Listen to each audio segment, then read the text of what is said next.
Now. Yay! Welcome everybody to our second session of Lyfari Oathwardens. Very happy to have you here. Okay, we had a really awesome first session and an interesting card that went with it. We have a new interesting card, in my opinion, for this one, which was Judgment Reversed. Kenna, can you tell us what that means?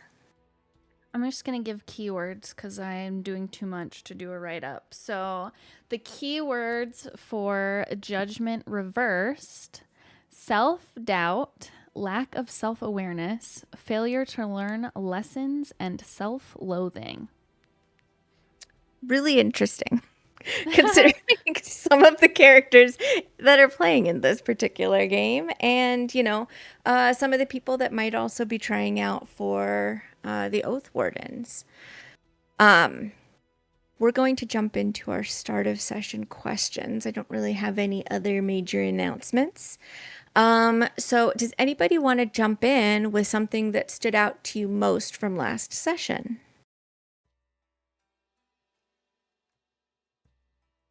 Fine, Me. I'll say it. Oh, okay. Wait, no, you. Sorry, I had a mouthful of food and I was being courteous and not go me. I was trying so to. you can go, even though you were courteous, you can go after me. Don't Okay. put any more food in your mouth. You should have another bite.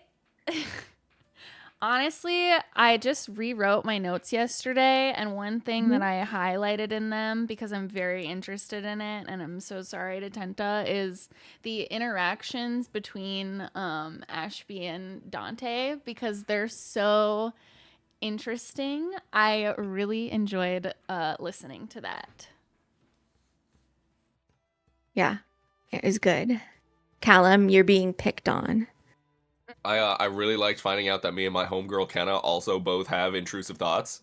Yeah. Yeah. Yeah, what's up with that? I don't know, man. It's crazy. Who do you want to pick on, Callum? Ooh. Seraphina. Who's that? I don't know. What stood out to you most from last session? Something that was interesting to Seraphina was when we were all walking to the promise and noticing that Adriel kept staring at her, and then she confronted Adriel on it, and then Adriel didn't say anything, but Merrick stepped in. So in my notes, it specifically says her traveling companion speaks on her behalf. What's going on there? Is she his pet, child, significant other? And then they got a room together. So like, fucking hell. yeah. So these are and that's why when he came downstairs, she's like, "Do you want me to move?" So their dynamic, I guess, is a short way to put that. That's what stood out to me from last session. Okay. Well, I don't Yeah, know. what's going on there? Maybe you're right. Who do you want to pick on? Dante. Well, I definitely wasn't gonna say that thing that was important, but I actually You guys can say the I same really thing. liked. No, I simply will not. Okay. I really liked introducing everyone to Lucilla. And getting help without getting help. She didn't help him. Feeding She's in the not most allowed. legal way. I'm not I'm allowed to introduce two people I know. She's not allowed to help me. I introduced them. I'm standing nearby. I'm not listening. That means Merrick, you're the goose who gets to go last. What stood out to you? Oh, that old chestnut saying. I liked the way that you introduced all of our characters. It's sort of I'm a sucker for cinematics, as you all know, and it was very fun to visualize two scenes happening simultaneously in both carriages with those different kinds of dynamics. And then the meeting, the actual first visualization was everyone getting off of their carriages happy-go-lucky with smiling faces, and then the convicts show up, and it's like an instant cloud and a crow cause somewhere, and these people in manacles and chains come clambering out of the back of a wagon. Everyone's like, "Ooh!" And I thought that was very colorful and tasty. Oh, thank you. Okay. Then what I'm going to have you guys do next is answer a in this moment question for your character. I put the prompts into our chat so that way you can pick which one you want to answer, and you're just choosing one and completing the sentence. So would anybody like to go first? I would. Okay. I most need to show up Kincaid. Okay. Who are you picking on? I'm picking on Callum. Oh, excuse me, I got food. I'm picking on Adriel. My experience of others has been uncomfortable. Okay. Who do you want to pick on? Seraphina. I hope above all else that I can pass the trials without my mother's assistance. Interesting. Who do you want to pick on? I'm just going to assume that Shadow's shoving food in his face again, I'm so good. I'm going to I'm good now. I'm going to pick Merrick. That made me laugh.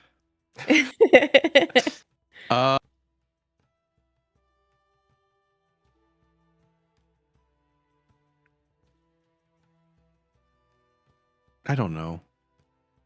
You have to pick one.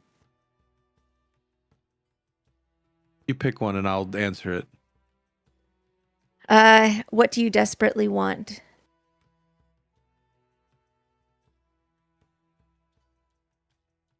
To get on with it. Okay.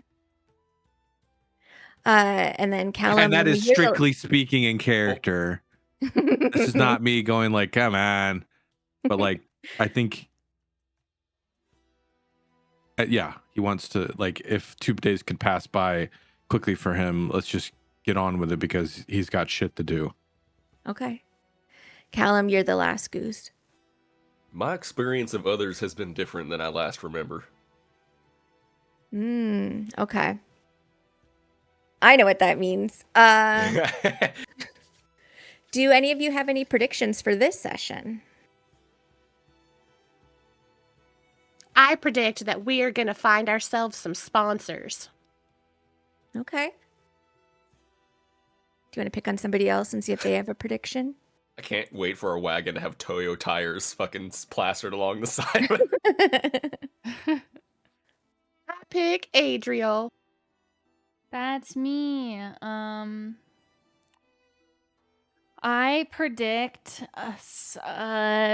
someone's trauma is going to be talked about in some way, whether it be from Gwen or the other players. You guys have traumas? Interesting. Oh, Never. I can tell. Who would you like to pick on for predictions? Whoever doesn't have food in their mouth can go. Hey, how's it going? It's me, no food Callum. I think.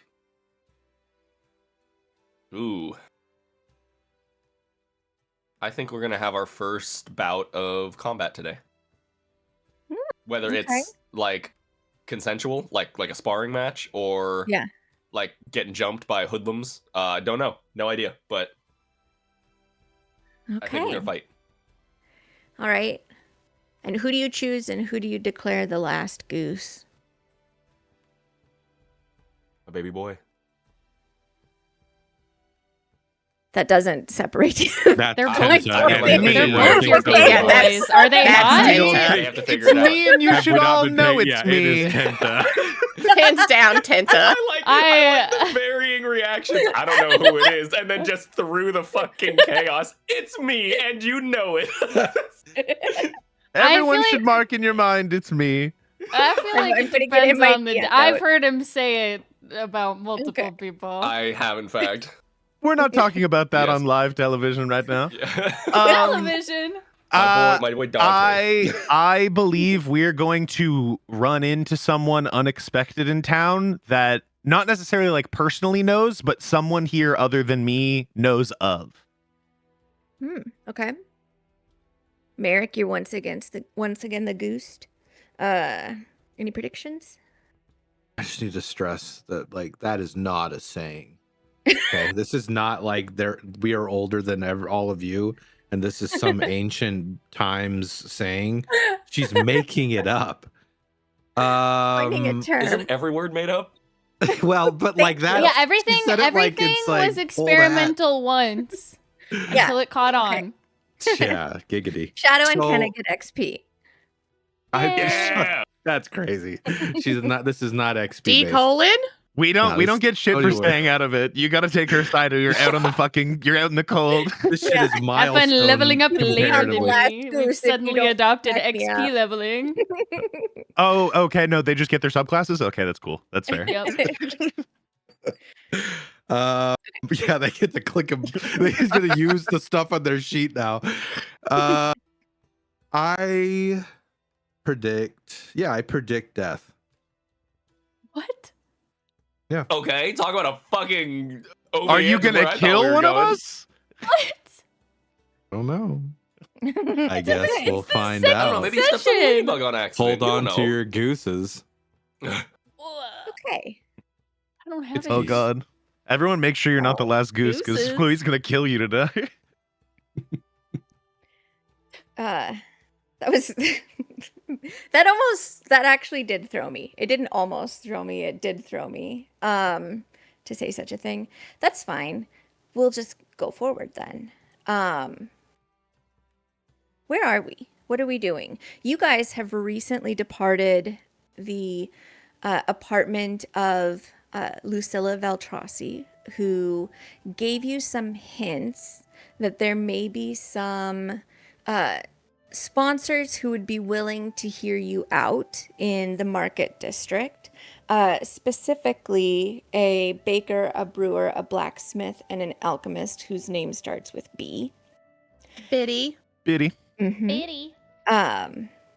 You guys are making your way through the city of Baraku, which is really large. Luckily, you have someone who's at least been here once or twice to sort of help guide the way.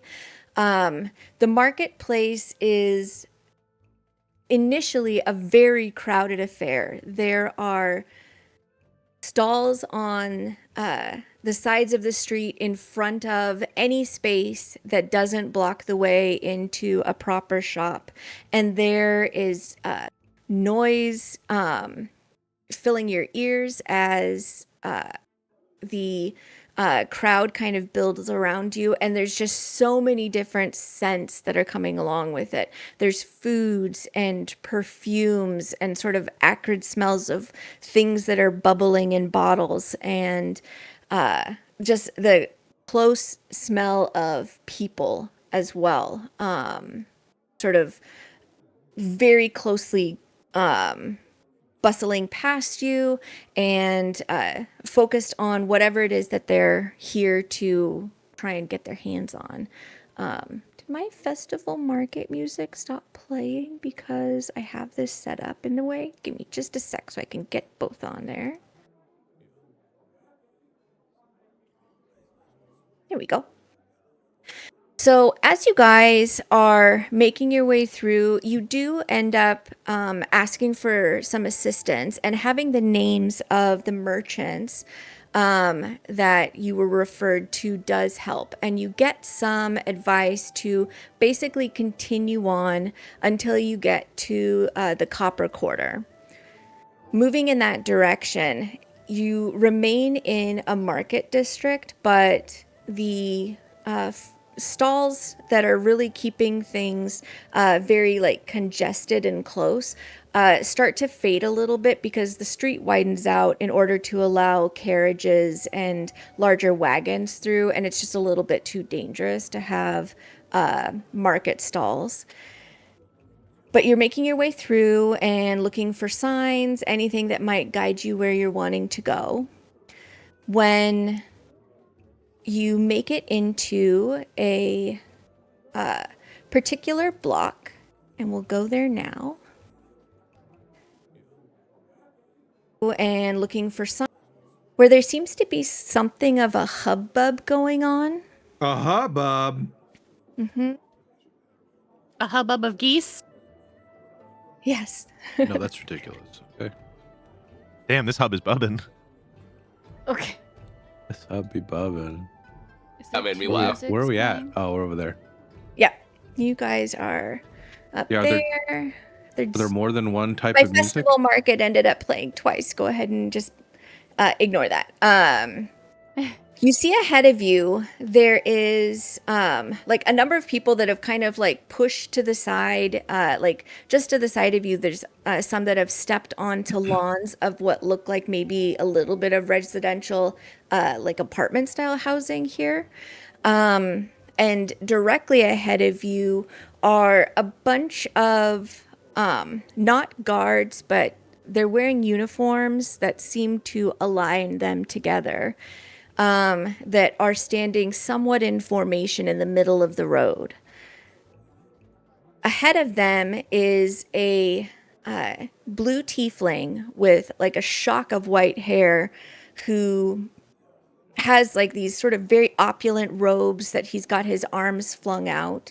And further ahead of him, there is a woman that he seems to be in an argument with.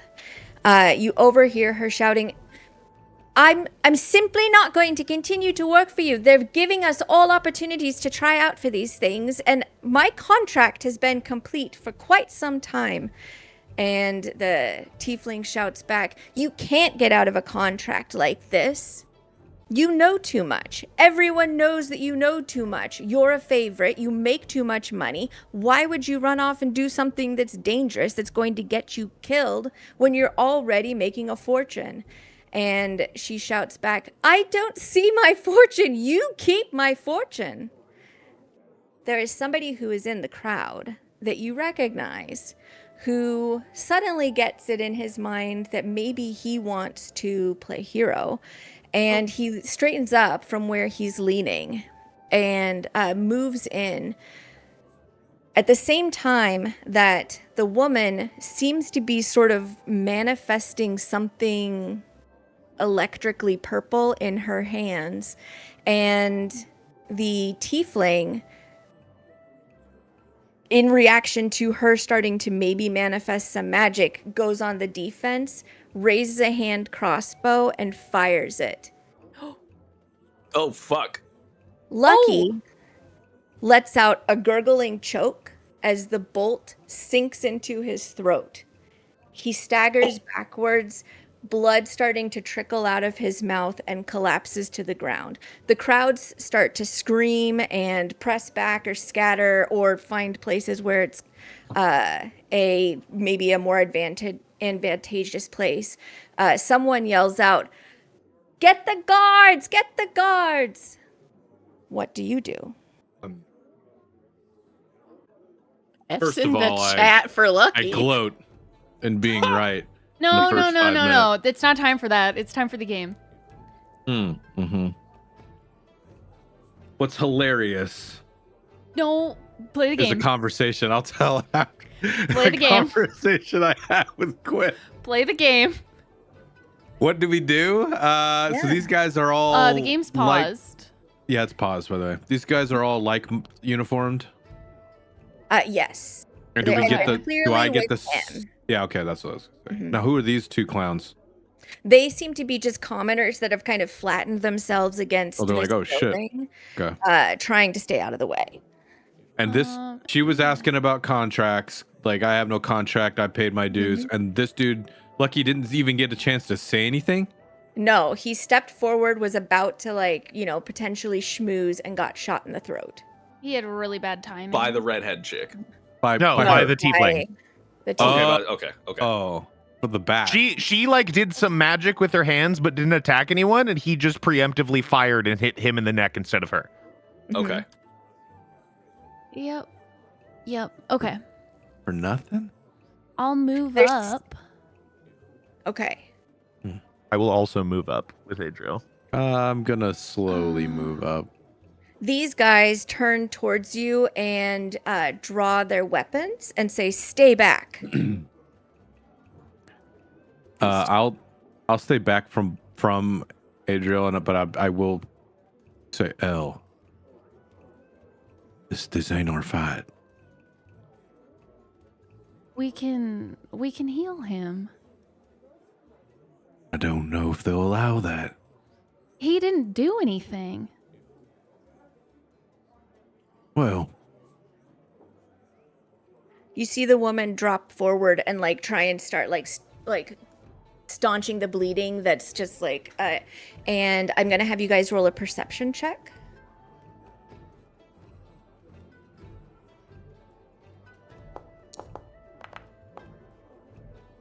I have to expand my sheet.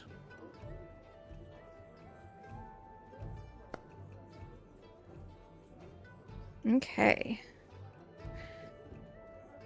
Merrick and Callum, you notice something as Lucky is gurgling and trying to suck in some sort of air, but it's clearly he's just inhaling his own blood. His features flicker between this brunette human and a sort of gray-skinned, white-haired elf-looking thing, and then back. As he's struggling to exist further. She drops down and then is trying to hold his neck to keep him alive. And the tiefling starts to panic and is just waving this crossbow around after he's reloaded the bolt and is just everybody stay back. This is my business.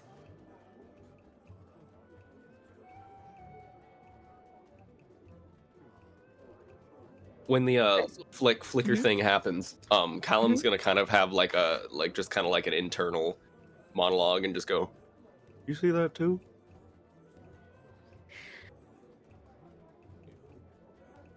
I think in that moment, you don't hear anything. You just feel this sort of secondary reaction of let me at him. He just shakes his head lightly. The tiefling turns around and points to two of his guys and says, "Get her!" And they move forward to work on capturing her. Hey, stop. Oh, shit. You just shot a participant in the pledge trials in the fucking throat in the street. You're not getting anybody. And who are you to say what I can do and what I can't do? And then he turns and aims his crossbolt at Dante. Oh. Oh, can I And step I in think front we'll of go him? ahead and roll initiative, actually. Oh.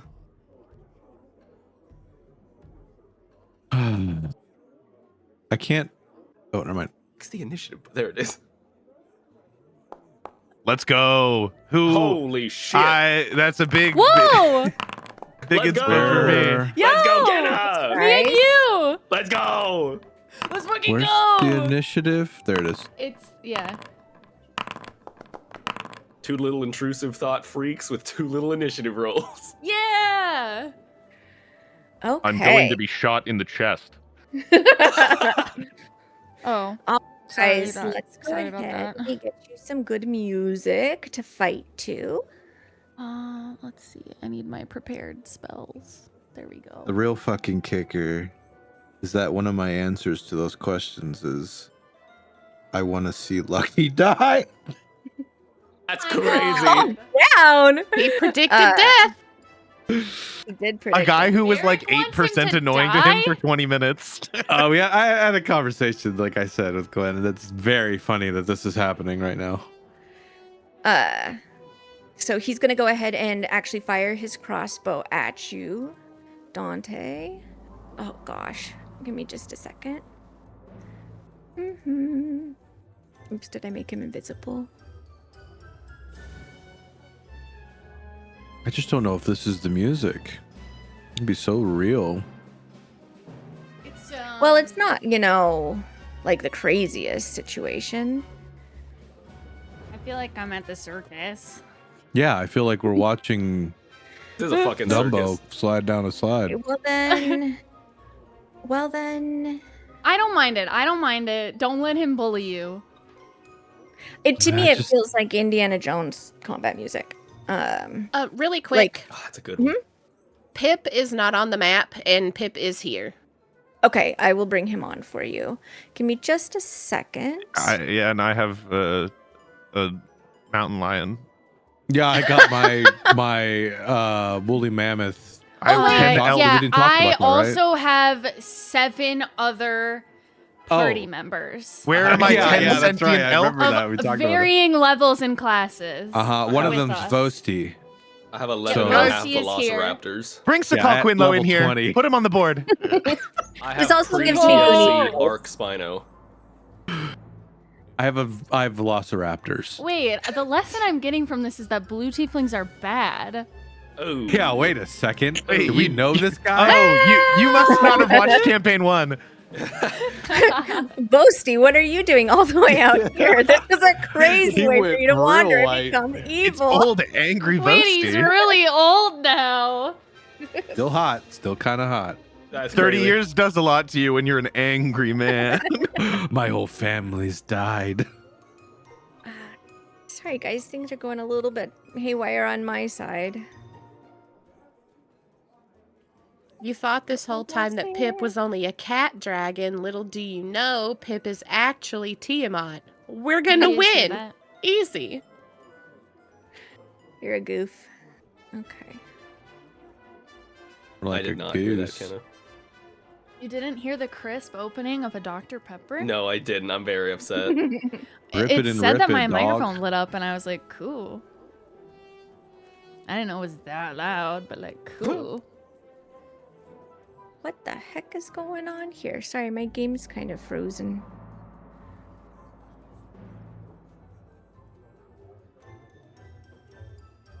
And it really shouldn't be. It should be fine. I'm gonna refresh.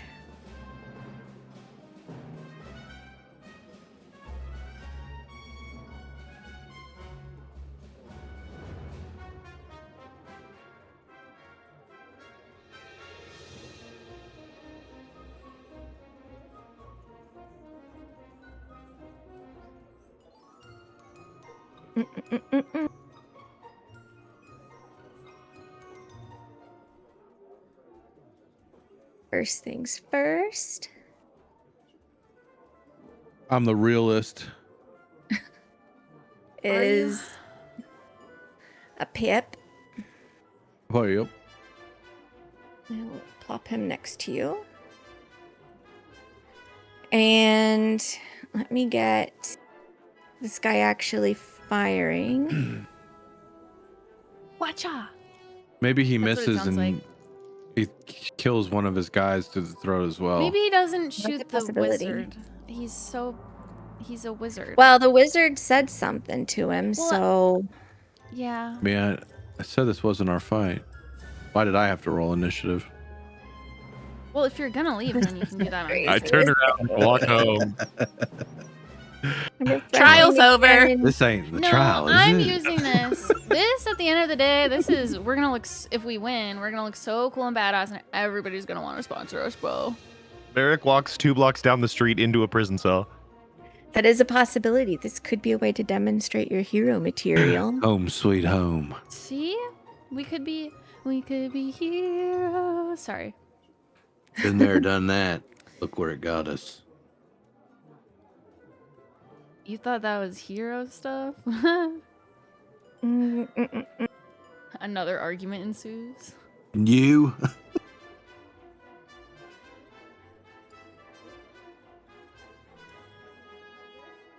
Is your whole thing like locked up? What's happening? It did get locked up, and then when I refreshed, it like put like my chat bar down the middle and wasn't opening any character sheets. It was just opening pictures. So go figure. No idea what that's about. But I'm attacking now. Natural 1. I want to attack. Roll. So when you said you're attacking now, was that I like did mean now. Like Tonight, in a or- second. Oh, okay. It's a really slow crossbow bolt. He's reloading, but he's making sure that Come it's on. Have you ever secured seen- in the crossbow. Have you ever seen Men in How Tights? dead our wizard It's the is. Patriot arrow. The fucking bolt just flies past his shoulder because he's trying not to hit his guys. Flying around. He calls out shit, and then Did you roll privately or what's happening here? yeah, Okay. did. He rolled a 5 to try and hit Dante. Ooh, and then slay. is now going to be. This is helpful Oh, to get things that started. was so scary. The noise it just made at me. Whoa. Can't wait for you to all experience that. Does it do it? Yeah, Adrian. all I heard is I just heard funk. It's Oh. your turn. Yeah, I know how to play this game. Mm-hmm. Dungeon Dragon. You do. How many feet? Sorry. Okay. Everyone saw that guy just try and kill me, right? Yeah. I'm gonna step in front of Dante, and then Mhm. I'm gonna hold a guiding bolt for if the action keeps going, then I will attack the tiefling with it. Okay. But I'm giving a chance for it to not keep being this. first. Understood. Let me add Pip into the combat Whoa, And it get just him got so set. huge. with you.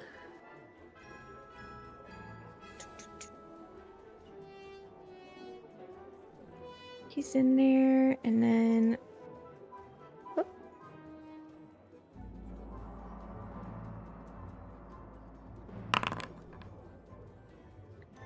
And he ended up really close to you, but not the right spot.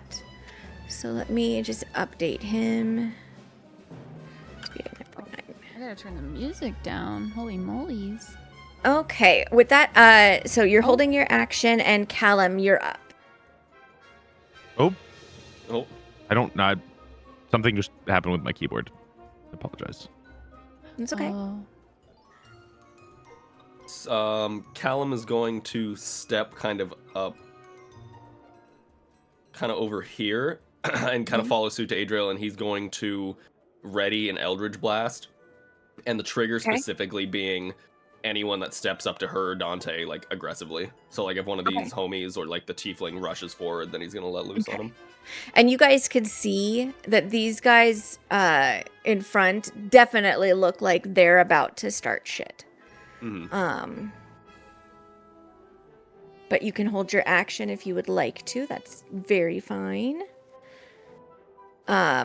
Our next guy is gonna go ahead and make a death save. He'll be okay. Yeah, I'm sure he'll be fine. Oh, Doo-doo.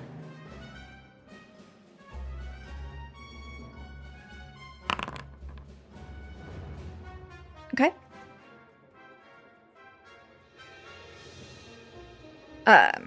You see him continue to just cough and blood to continue to bubble out of his throat.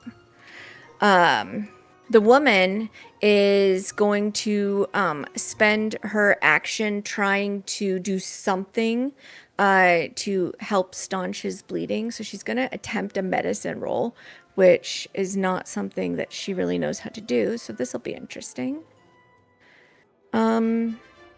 we'll just do a straight wisdom check. And she rolls a 5. She looks like she's actually like in her efforts to like stop him from bleeding out through his throat is actually like strangling him a little bit. Okay.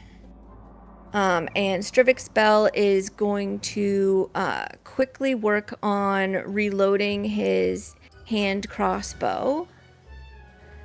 Oh, so he's like probably gonna shoot it again. Yes. And Cool. yeah, go ahead and fire it off at him. I don't know. Who knows if it'll hit, you know? It's just one of those things.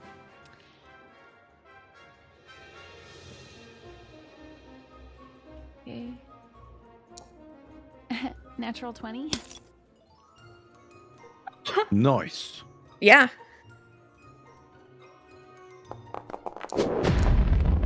Oh. 37 damage. What does it look like when you just apparently obliterate this tiefling? Like, what does your magic look like when it is fully unleashed? I think she like removes the glove off of her like gloved hand.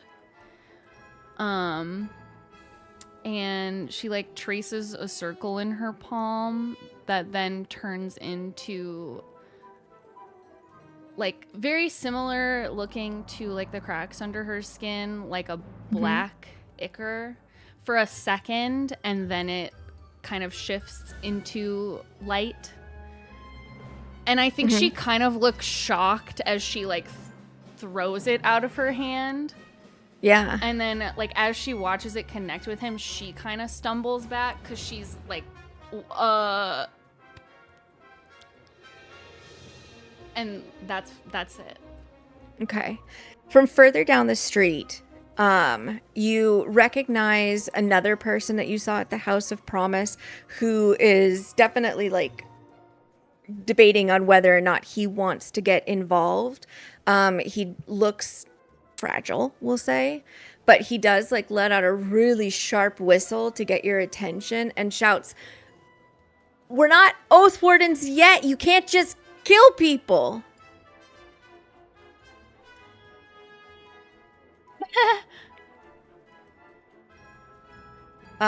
Having seen them, you guys just like waste one of his or his boss, basically. This guy, who's usually an apathetic guild thug, charges around him towards you, Adriel, and is going to kerplop. I know you have a held action.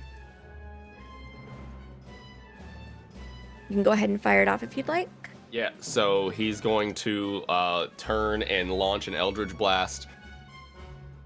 And by some weird coincidence of fate, it was also what looks to be a momentary black ichor in Callum's hand before, as the bolt leaves and disconnects from his person and starts streaming towards this dude, turns into a more greenish blue energy. Think like Aurora Borealis. As it slams into him or misses. I don't know. Okay.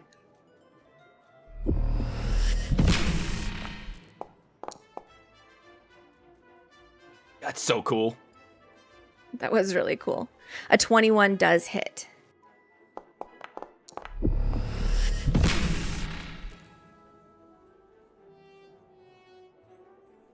Okay, and that 6 definitely like bites a chunk into him. Let me just make sure that didn't get double applied. It did. Let me give him back his 6.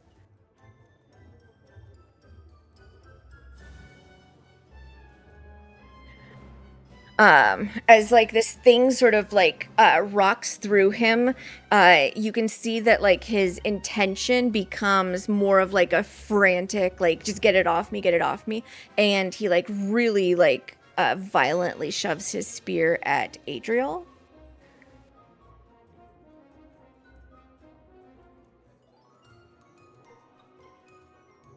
Click.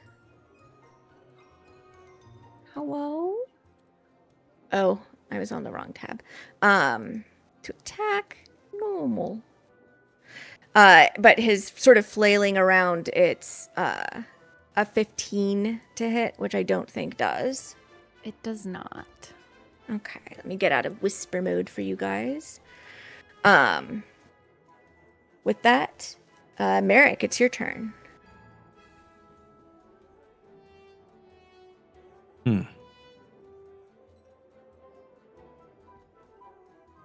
Well,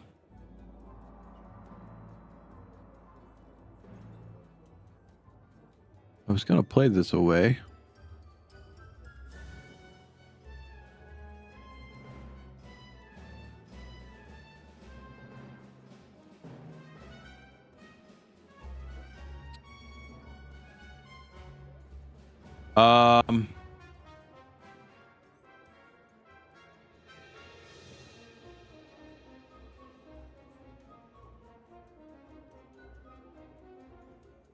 This guy attempted to hit Adriel, but missed. And then got fucked by Callum. Yes. I don't think I did that. You fucked him. You did what? You fucked I don't that think guy. I did That's that. crazy. We all saw it. So I think Merrick is going to run forward. Put his arms out towards the uniformed dudes. But he has his mace in one hand. But maybe like more towards the side, like, dude. One arm outstretched with his palm out. And he's going to say, everyone stop. We don't need to do this. Into your man.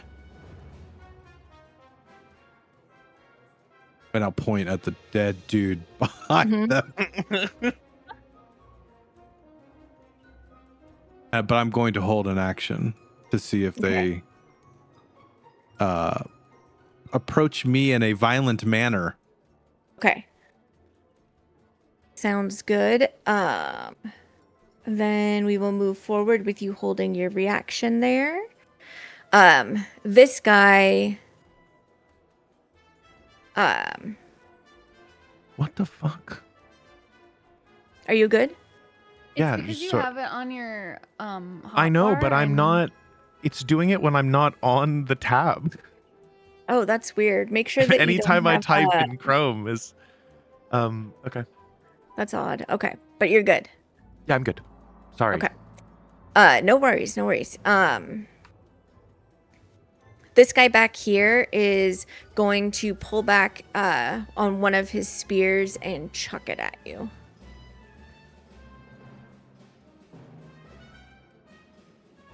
Me? You're kind of in like a bit of a distance from him. So he's going to be doing this at disadvantage. We'll see what happens. 13 doesn't hit you. But this spear just goes sailing past you and then past you again, Callum. The woman behind you screams and like scatters that way. Seraphina. Oh boy. So none of this has been a good time for her at all, going through the majorly crowded streets, like full-on panic mode, anxiety. It's just completely overwhelming for her altogether. And now we're being swarmed in the streets by these delightful, strapping young men who seem to not know what's going on. She has seen crossbow bolts be fired at Dante, spears being shoved at Adriel, spears being tossed at Merrick. Right now, she perceives the biggest threat as the thug that's right directly in front of Adriel. Okay, it's not letting me target him. It should do. Like, it's still T, right? Yeah, I'm hovering, I'm clicking, T is not working. Interesting. Can you right click on him at all and get a pop up with a little target symbol? I can't get anything to pop up right clicking on anybody. Interesting. Did you recently log out and log back in? I can try. Give me a second. Yeah, let's do that.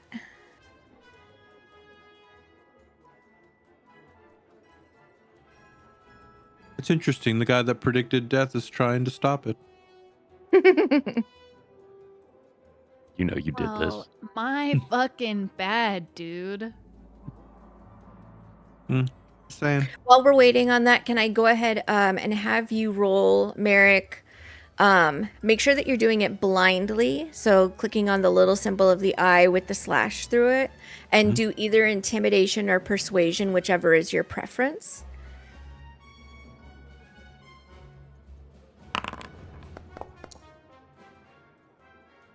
Okay. You can, like, some of the guys that are really up close to you look like they're just kind of already in the tussle of it, and this is the work that they do. This guy that's back here, like, still, like, able to fully view his boss, he does not look happy at the moment. You feel like maybe he's willing to stand down. Just this guy.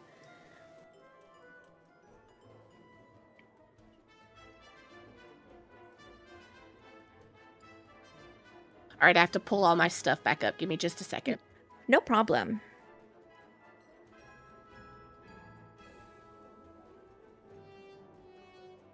Aha! It targeted him this time.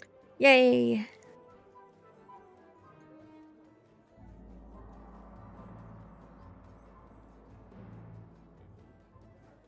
So she's been incredibly overwhelmed by the last, like, bit of time that the walk that has gotten you guys here, and this fight is happening. This is the moment that you're in, and what does she do? So, kind of at a quick snap judgment, she thinks the most... What's the word that I use? Biggest threat. Yes, the biggest threat currently is the one directly in front of Adriel. So she's gonna reach out one of her hands, and Dante's probably the only one who can hear her, but she's muttering some indistinct words under her breath, and all of a sudden, all of her lightning scars kind of, not like a blinding flash, but as she casts this spell, like, they all pulse, like, more than their normal heartbeat pulse, kind of like a little flash. And I am going to attempt to hex him. Awesome. Post in chat, please. Heck you. I need a constant... Oh. I clicked on it, and it rolled a thing that wasn't... Ignore that roll. I need a wisdom saving throw, DC From 15. him. Yes. This will be interesting. Ooh. 4. All right, so he now has a minus 1d4 to all of his attack rolls until the spell ends, currently at the end of my next turn. Okay, and I'll go ahead, since I rolled that 1d4, I'll keep that for him, so he's not looking in a particularly good spot. He looks, he was already looking rattled by Callum's weird magic sort of like swarming all over him, and you can see he's, you took advantage of that disoriented state, and now he's kind of like... Adriel, double disoriented. Adriel, you can see, like, he is... Like, I don't want to be the one in front, is probably the best way to describe his expression right now. If Dante's listening at all, the words that he hears repeated over and over, mist and shadow, cloud and shade, by this spell your power fades, over and over and over, trying to keep him disoriented. Okay. Awesome. Does Pip do anything? Yeah, for my bonus action, Pip is going to move, like, I mean, that's a bush, but Pip is kind of like in the front corner, and like more of like a potted plant, so there's definitely room for him to kind of be underneath it if you want to plop him there. All right, so Pip is going to I'll have to discuss something with you later. Pip's sheet looks a little weird. Okay. Oh, shit. Sorry. But for now, so Pip's going to run up, and Pip is going to try to bite him. Okay.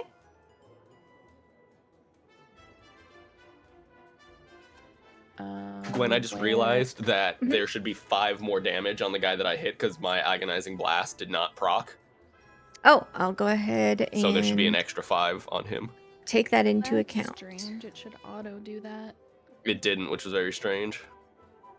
And I'm not seeing anything to click on to make it roll for the actual attack. Let me take a look at him. What you would do is there's a little action icon. I see it. The little, the bite icon itself. Mm-hmm. Okay.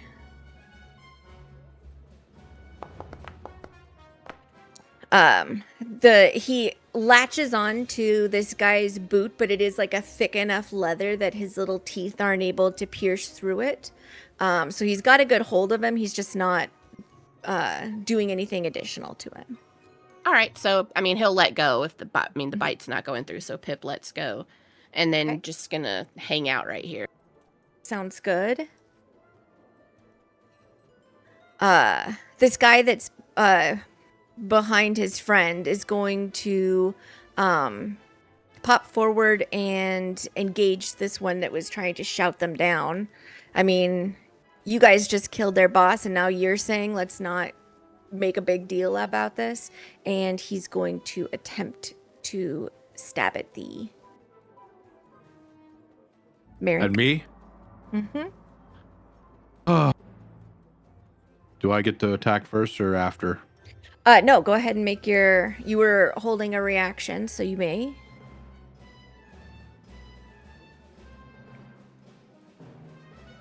Yeah, these fucking guys, man. No one wants to listen. Wait. How come I can't target? Okay. I warned you guys. I logged out and logged back in before we started playing. Craziness, then. Well, I was able to target. That's all I gotta say. I'm gonna get logged out now just for saying that.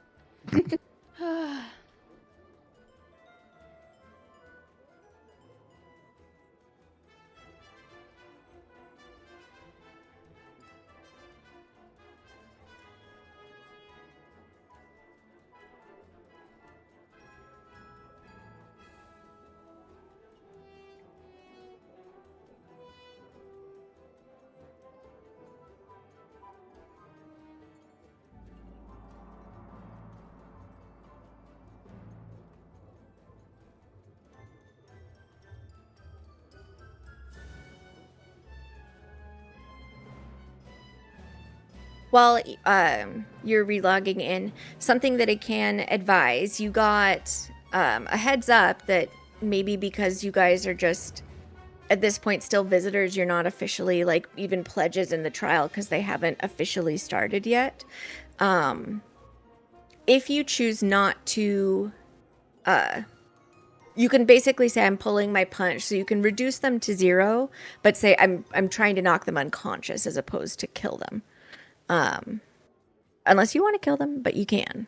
Well, I and it would the basically boss. it would basically just reduce them to 1 hit point instead, but they would be unconscious. Has it come in splooms? Long. Okay. Leave. I'm back.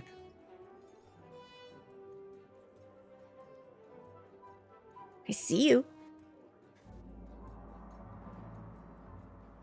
I see your little Tinkerbell flying around.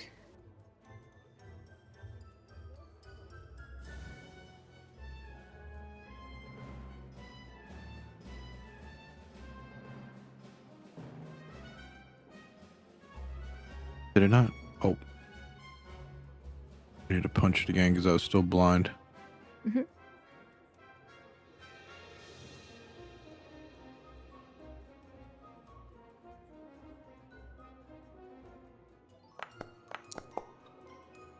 16 hits. For a very strong 8 damage against him. He still continues to stab at you as you guys exchange blows. For a 17 to hit you. Yep. For 7. So you've absolutely almost brain him with your mace. But he's already been thrusting his sword forward, and you feel it just like sink into just above your hip. With that done,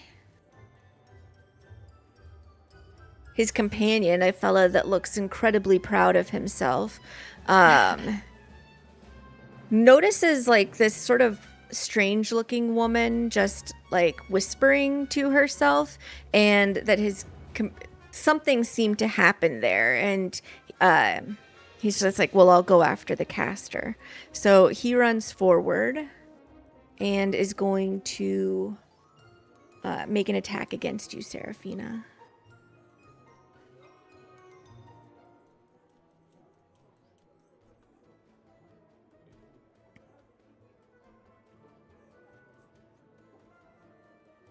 But a 10 misses. I think he's a little bit nervous about the fact that like your companion is immediately next to him, and he's kind of keeping an eye on Dante as well as trying to get at you. Plus, that cat that he just ran over is looking at him angry.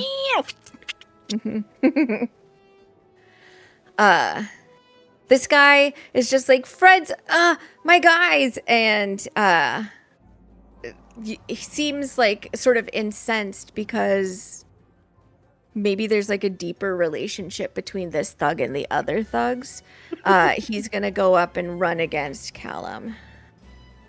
Try and get him.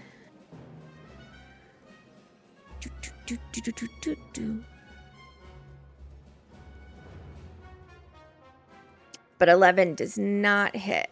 Yeah. They're sort of used to dealing with like unarmored customers or something. Dante, it is your turn. Okay.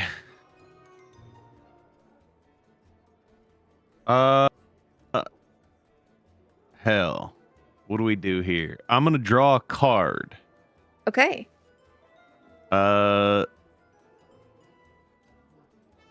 So, and based on what I have at the moment, it's going to be a spade.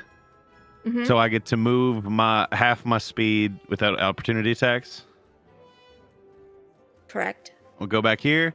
I'll flick the card in my hand. I'll look left, right. I feel like they're a little tougher than her, seeing as I watched her get swallowed by a frog.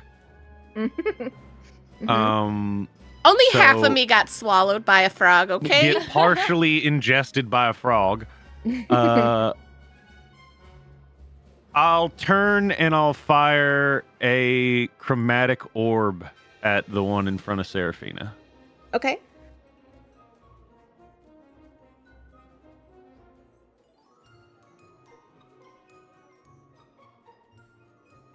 If this rolls.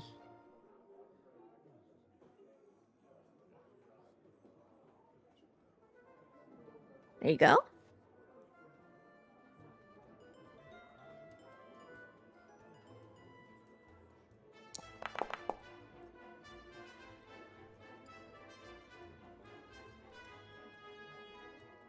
An 18 definitely hits. Let's go. I'll roll my 3d8. Okay. Oh. Ooh, a big boom. I have to pick. Mm-hmm. And I'm gonna go thunder on this, I think.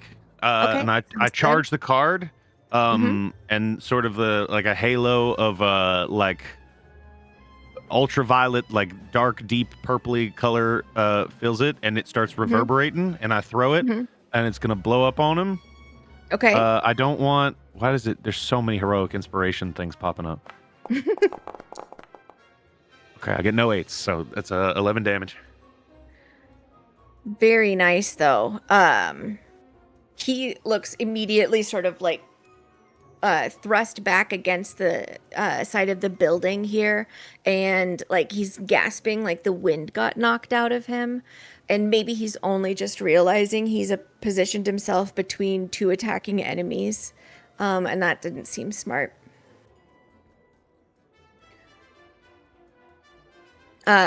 This guy is going to use his action to move forward and pick up the boss, and then start making his way this way towards this building. And he manages to get as far as opening the door. Where you've been standing, Seraphina, and maybe some of the others might be able to have like seen through some of the windows, but you're very close to it. Inside is like a very ritzy place, like full of a bunch of seating and like floor pillows and velvets and stuff like that. It looks maybe not like anything you've seen until you had to rescue a little boy who was looking for so that's his action. Oh no. This thug, like, he has this really stoic look on his face, and he's looking back and forth between you guys and how proficient you are, and watching his comrade drag the boss, who appears to be dead, back into the business, and then the woman and the guy who's bleeding out in the alleyway, and decides that maybe this is a means for promotion, and so he's moving up to her and is going to attempt to grab onto her to attempt a grapple.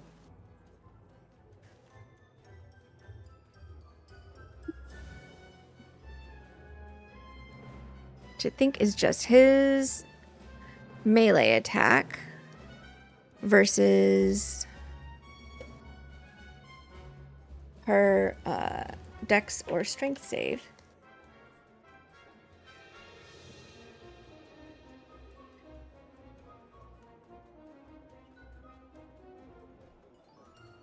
Oh, it's just a strength DC. Okay, so it would be that, and she's gonna go ahead and make a dexterity save to try and just wiggle clear. And she just manages to, like, basically she's sort of slapping his hands away and doing her best not to be grabbed. But that means that Lucky is also not being tended to, but also not being strangled by her bad medicine roll. So that's good. This guy is just so fucking pissed that this is happening. And he looks like somebody who is... You've actually felt, Adriel and Merrick, the emotion that is very clearly radiating from his eyes. He's a vindictive motherfucker.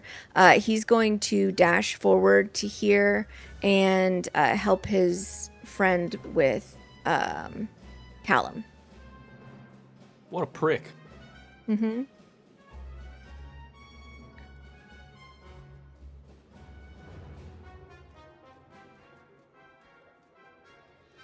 But that's... These spears that they have seem to be as he rolls really low. They got them bendy spears on discount. Adriel, it is your turn.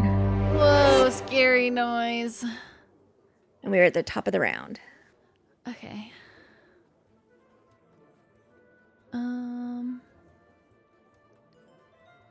Should I help that woman? Or stay here?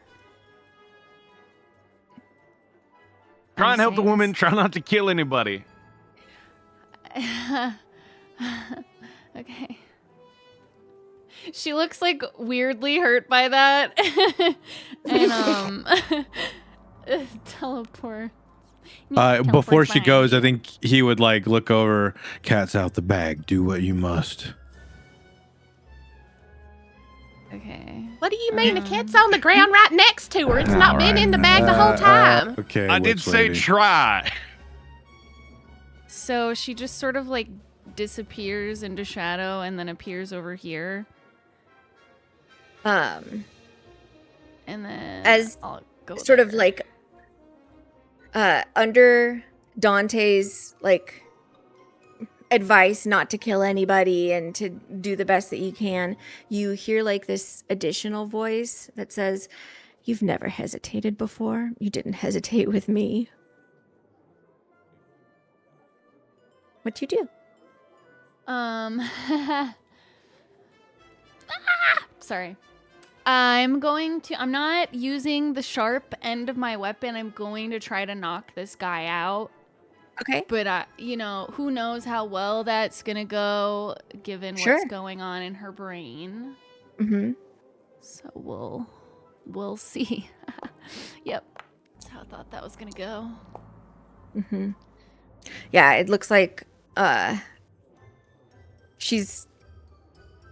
her doubt came through in her swing. Is there anything else you'd like to do? No, that's my bonus action and my action, and I moved a little, so. Okay. Callum, you are flanked. So seeing the other guy kind of step up and start to match him, like sort of box him in, he's just gonna kind of shake his head and to himself and goes, "Well, fuck, I guess you win. They're all yours." And he's going to like shuffle sidestep this way, kind of like very akin to like almost like boxer footwork. This guy is going to take his reaction to stab at thee.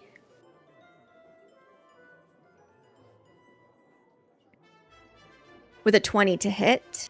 Very nice. And then with that, as he does this sidestep, what kind of looks like what would be like a hook towards the, like a hook style punch towards the body, almost like as the punch is about to make connection, it looks like a sword starts to apparate out of his hand.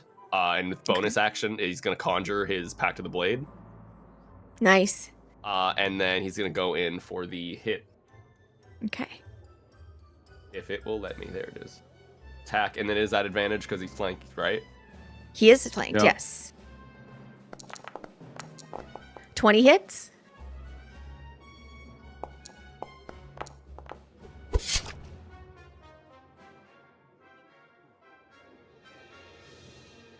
Boom. Or 9. That's it. What does it look like when this blade cuts into him? Does it do anything additional, appearance-wise? So, the blade would look to be like a black steel, but there would be this almost, I don't know if incandescent's the right word, but you guys ever seen like the metallic-y sort of rainbowy look of like an oil slick, like a gasoline slick on water or something like that? It kind of looks like that. So it's like a black steel with that on it. Okay. I like it. I like it. As this blade cuts in, you can see that there's like the blood that sort of spurts out of him as a result of this slice. Some of it like sort of slides along the blade and like never reaches the hilt of it, like it almost seeps in. And you hear this very like satisfied voice, "I could do this better. Give me the reins." Just shakes his head again. Let's see what happens with old Lucky here. If there's anything else you want to do before I move you forward. Nope, that is it. Okay. Let's give it a try, Lucky. You got it, buddy.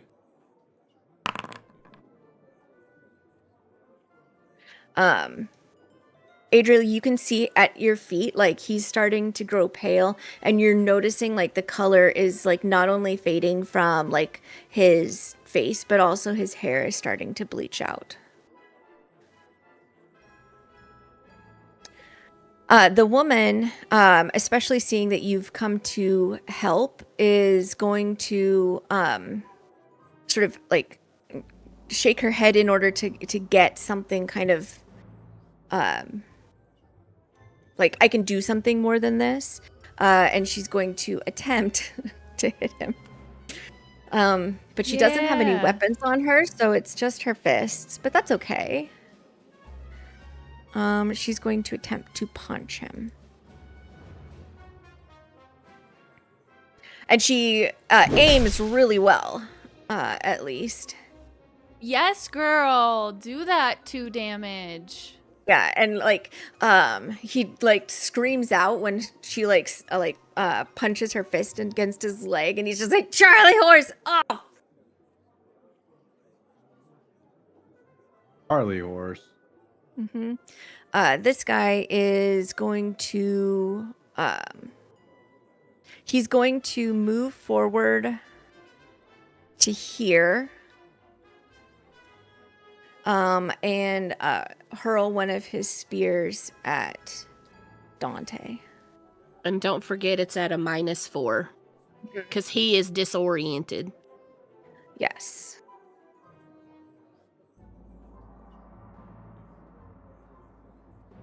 He's also in a really shitty situation because he's put himself also into a flanked position. He technically rolls a 0. Ooh. So absolutely nothing. Like he just kind of like he pulls the spear back and kind of gets it caught up in the spear of his companions right next to him. And when he throws it, it just like sinks into in between the cobbles right at your feet, Dante. Merrick, it is your turn. You're kind of surrounded by guys. All of them seem quite injured except for this one that's closest to Dante. Yeah. And then this guy over here that threw a spear at you.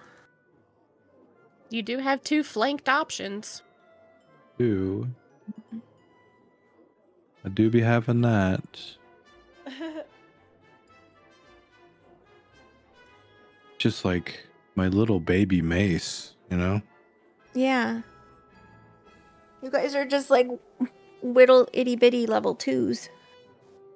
I feel like a baby. Because, like, you did 37 damage and blew that guy's head smooth off, dude. What are you talking about? Yeah, that was very... She possessed my character sheet for a second. Do I get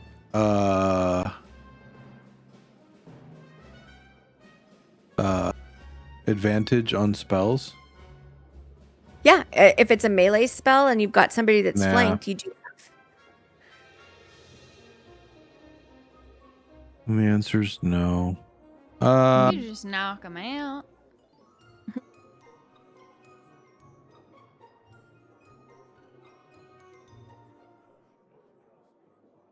Do I go normal route or flavor route? What tells the most story for you? What sounds the most fun? You know what? Let's see. If next go around still exists. I'm gonna hit this dude with the mace, the same guy. Okay. I'll go flavor route next. Okay. Unfortunately, like he basically was able to sort of buffet your attack back a little bit, so you definitely clipped into him, but not enough, it seems, to slow him in any way. Not any more than before. Anything else you'd like to do? Okay. This guy is going to move forward to here, and he's also going to attack you again. A little bit closer at this point, so he's not throwing at a disadvantage. But a 13 is not going to hit you. Seraphina, what would you like to do? You've got 2 big guys right in front of you. All right, so assuming that her disorienting of this guy was helpful because she saw that it missed Dante, I would like to cackle to refresh the cooldown on disorient. She just kind of looks at him, cocks her head to the side. Oh, bless your heart. And that's her cackle to refresh her hex. Okay. And then going to let, for my action, so I guess I'll end my turn, go to Pip. And then Pip is going to bite the guy who stepped over him and tried to hit me. He has advantage to do so.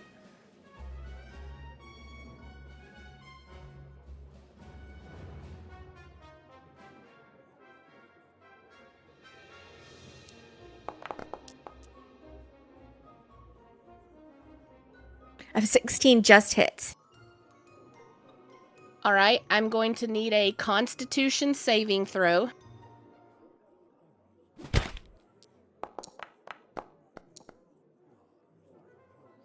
He rolls a 4. I think that's lower than his 12.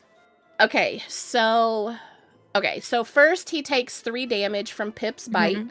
Okay. He is now poisoned. Okay. And because he failed by 5 or more, he is unconscious until he takes more damage. Oh, okay. So he's going to go ahead and just fall at your feet. Okay. One thug wiped out. Anything else you'd like Pip to do? For now, no. Okay. This guy is going to I don't want a daisy chain. He's going to pivot to here. And go after Merrick. Try and like sort of keep him closed in.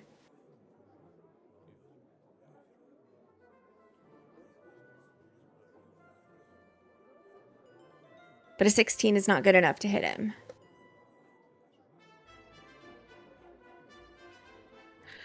This guy is, for all sakes and plans in this, out. So I'm going to just remove him.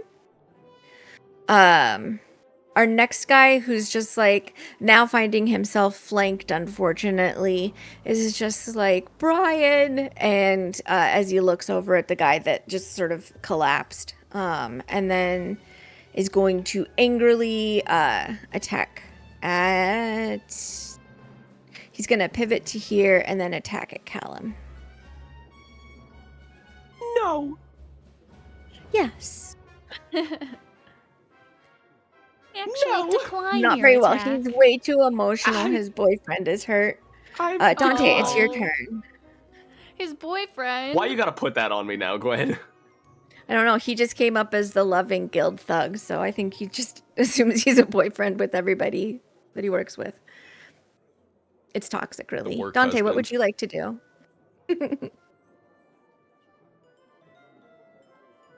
Might be double muted.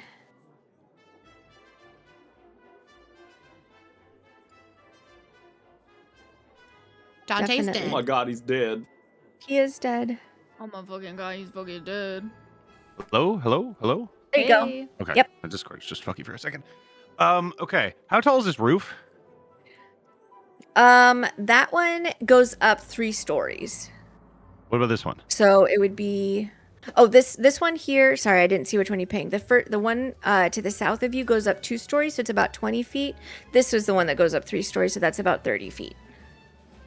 Okay. So the 30 feet above me, 20 feet below me? Or the other way around? Correct. Okay. No, Okay. that is correct. Okay. I am going to. You know what? Why not? Let's get some sauce up in here. I am going to Starlight Step. Okay. If I could find where I click that, would be so awesome. Features? No. I still got Features are your actions tab. There you go. Okay. What does it look like when Dante Oh, it does Starlight not. steps? It does not like that I'm trying to go on the roof. I haven't set it as a level. Go ahead and just place yourself like behind Seraphina. Okay, it put me that inside the works. building, but It that's did. okay. Let me. I have to move you out. Give me just a second. I'm metagaming. I'm You metagaming. guiding him out too. I push both these guys over as I leave through the doors. Oh God, are there enemies you can't move through them? My walk cycle's gonna be so fucked. I'm running all around the battlefield. God, what is Dante beautiful. doing? I just did a Pay lap. I was attention. getting a lay of the land. And You're 20 feet up. Okay. Okay, I'm 20 feet up. I'm on the. I'm gonna walk to the sort of over. We'll leave me there. It's okay. I'm gonna walk sort of over here. And I'm going to. No, I can move you there. Okay. You're on the roof. And I kind of want to get the people off of them. So I'll aim down and I'll charge another card, and I'm gonna do a second chromatic orb. Okay. And we're just really gonna hope that this bounces. Gotcha. This guy. Which one of them looks more? He's unconscious, Seraphina, right? He's unconscious. Yeah. None of them look in very good shape at all. They kind of look equally badly injured. Except for this guy that's here that looks suspicious. You know what? I'm actually going to not chromatic orb. I'm just going to do a card trick, and we're going to try and clear this up a little bit. I'm going to go for this one. This guy looks fine. The vindictive guy looks fine. There's a vindictive guy. Okay, never mind. We're doing vindictive attack, chromatic orb. Here we go. Sounds good.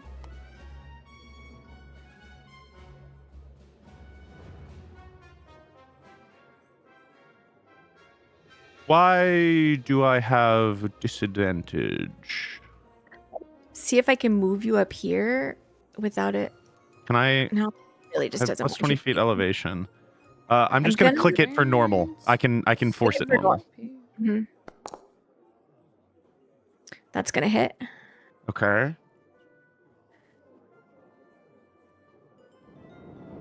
Then we're gonna do thunder once more. Okay. Forking shirt. It was loud. Oh, only 1/8. Tragic. Okay. 11 thunder on him. I'm up on the corner. That's action, bonus action, a little bit of movement. Okay. That's it for Dante. He's looking as fucked up as everybody else now. They're all just like battered and bruised and cut. Okay. After you, this guy continues to like drag the corpse of his boss inside. And then you hear the door slam shut. And I'm going to go ahead and effectively remove him. Well, I'll keep him in case you guys decide that you want to chase him down. He could be bloodthirsty. This guy who just got the Charlie horse from Lovey is going to attack her back.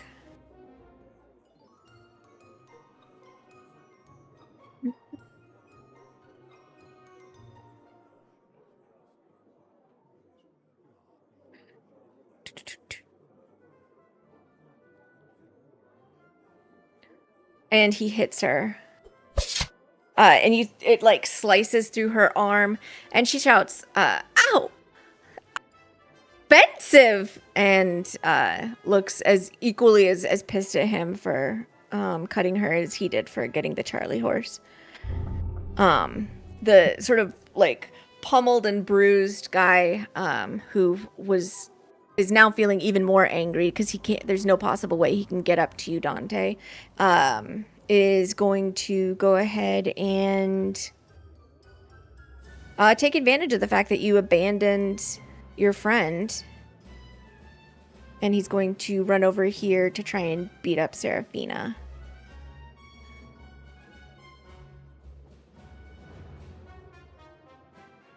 With a 12 to hit. And I was still targeting... I took damage. Okay, weird. It's on my screen. It's showing Callum. Yeah, you get sliced for 3. Ow! That wasn't very nice. I can be meaner. Adriel, it's your turn. Oh god, it's so loud. This commenter screams and runs this way.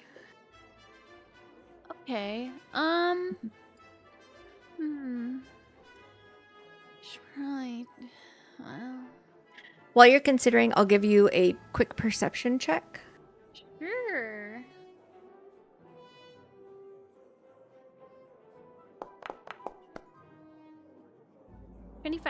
You can see this guy. He seems to be wearing like some emblem on a tabard for Baraku.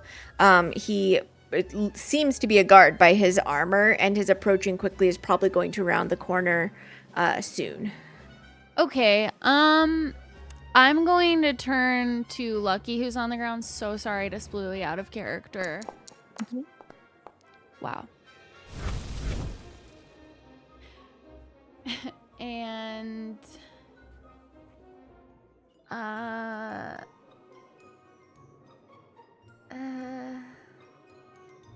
because Adriel doesn't want to she doesn't want to, this is gonna sound so weird, and please nobody laugh, she doesn't want to touch him.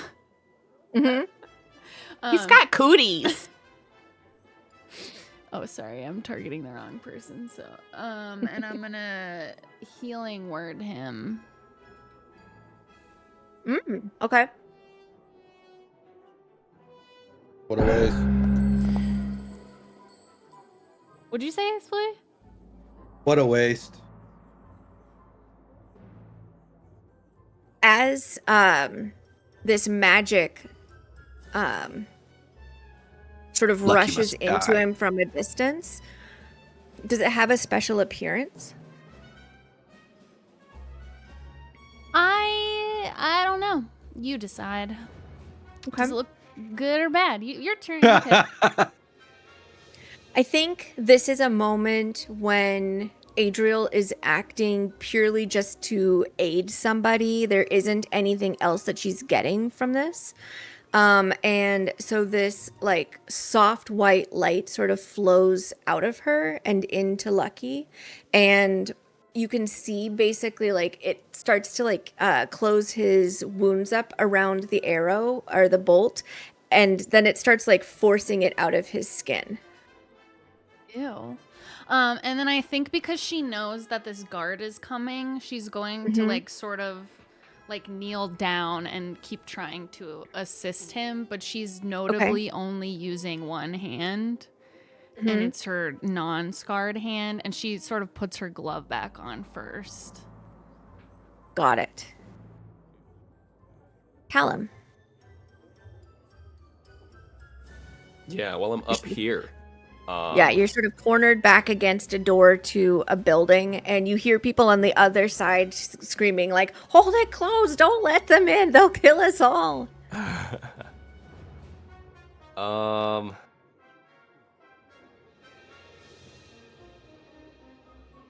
gonna pivot and swipe at that one again with the blade.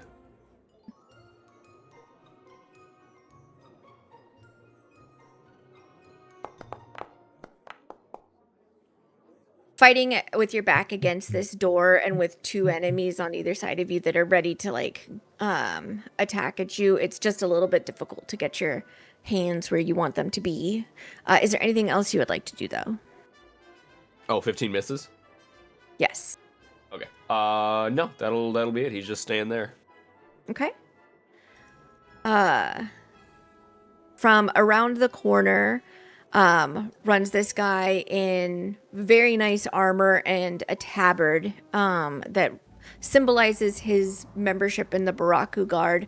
And he shouts, "Everyone, lay down your arms!" But they're attached to my body. Lucky just like coughs a little bit more to get the blood that was in his mouth like out, and like just weakly gives you a thumbs up, Adriel, from the ground, and doesn't look like he wants to get up. He feels like he's been through it. Lovey gasps because of this. Man, the guard that shouted, and then immediately Adriel, you see like her whole demeanor change, and she's suddenly not like sort of like a cat fighting and everything, but she just sort of like goes very soft and is just like, "Oh, everything is terrible. I wish someone would come and help us." And you're like, "That's not even, what voice is that? That's not even how she sounded before." She definitely seems to be putting on a bit of a performance. This guy who you've cursed, just like he just like sort of rolls his head back on his shoulders and kind of takes a step back. You can take a whack at him if you would like to. But he's he's so out of it, and he doesn't quite know how this all went so wrong, and he just drops his spear. Yeah, I would say not going to take the attack of opportunity simply because the guard showed up and said, stop. So now she's kind of like, oh, what do I do? So no, not going to take that. No. Okay. Merrick?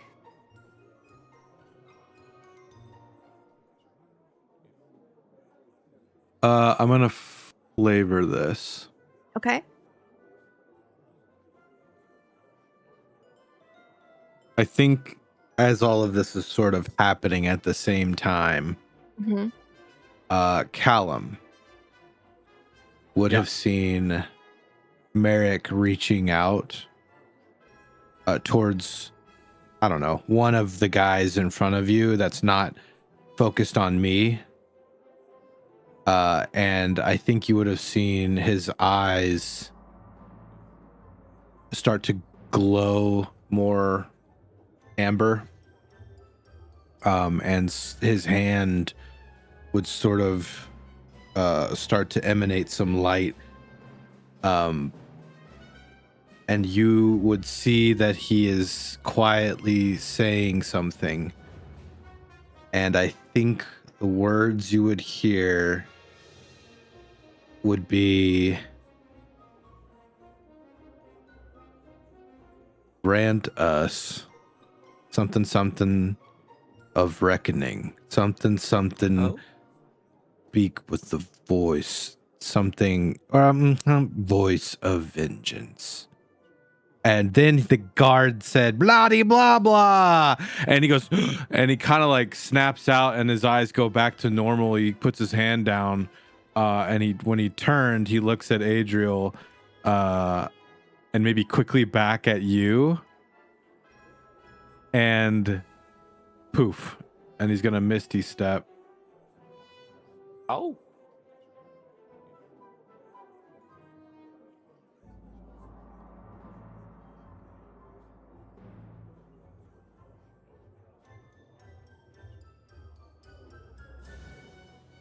Okay. And then as he starts running towards Adriel, he's going to put his mace away. Okay. I think there was a moment, Merrick, as these words were coming through you and you were feeling like that you were actually fighting to defend someone who needed help, that there was like sort of just an extra heat in your weapon hand, like there was some power that was being imbued into it. That's a little that you haven't really felt like that before. Okay. This guy is going to just like do his best. Let's see.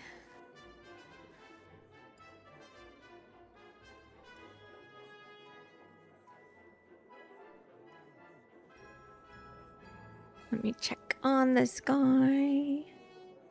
Yeah, he's going to just sort of like slink backwards. You guys, most of you can see, as he just sort of like creeps back into the building and tries to go without being noticed. Seraphina. Okay. I think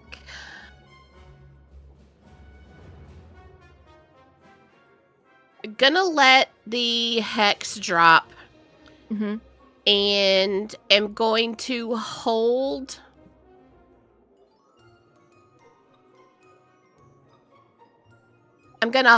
my action for if the guy behind me goes to attack me again. Okay. Is Pip doing anything? No. Okay. This guy is going to go ahead and sort of like hold up his weapon out to his side and clearly be submitting, as is the loving one. Dante, are you doing anything from where you are up on the roof? I'll Starlight step back down to the street. Okay. And land and just have a couple steps down the street calmly, shuffle the cards Okay. I'm holding. Okay. Are you also holding an action or just shuffling? I'm holding an action to cast a cantrip if aggression continues. Okay. This guy is already away. This guy, butters fuck and like sets down the spear that he's got in his hand and stands up, putting his hands out to look like, you know, I'm not attacking anymore. He is gonna sort of pivot this way. If you wanted to take a swing at him, Mariel, you can. Or Adriel. I don't know why I said Ariel. I don't know. Seraphina knew they were a shipping it. couple from the get-go. She's shipping it. Oh, God. No.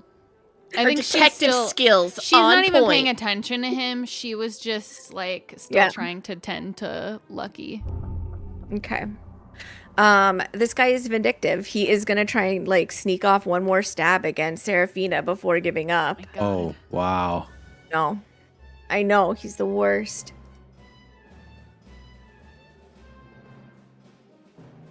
For 16. 16? To hit you. Hit. Oh. Yeah. And then for 6 actual damage. But you also have a reaction that you had held. Yes. So I am going to use that to turn around and cast Dissonant Whispers at him. Okay. And she's just muttering like every, you stupid, dumb shit, motherfucking. And that's her No. dissonant whisper. So I need a wisdom saving throw, please. Okay, he's not very wise. She's like, I need a wisdom saving throw. You stupid dumb shit. Fucking dickhead. He rolled a 15 on his wisdom saving throw. 15 meets it, so he will take half as much damage. Okay. Oh, wait, hold on. No problem. I have to swap my target. I hope you roll max and even half makes him die. Okay, this is a new pop-up screen that I'm not used to, so give me a second. No problem.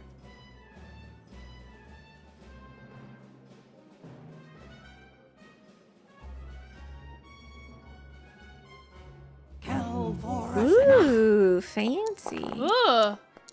Did it make it whispered? It Yeah. did, Oh. like their actual chanting. Yeah, so he takes 5.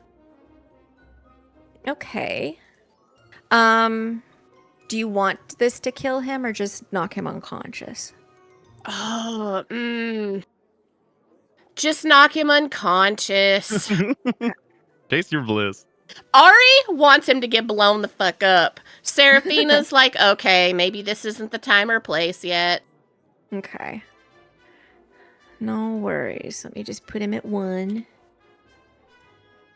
Because yeah, that would have blown him away.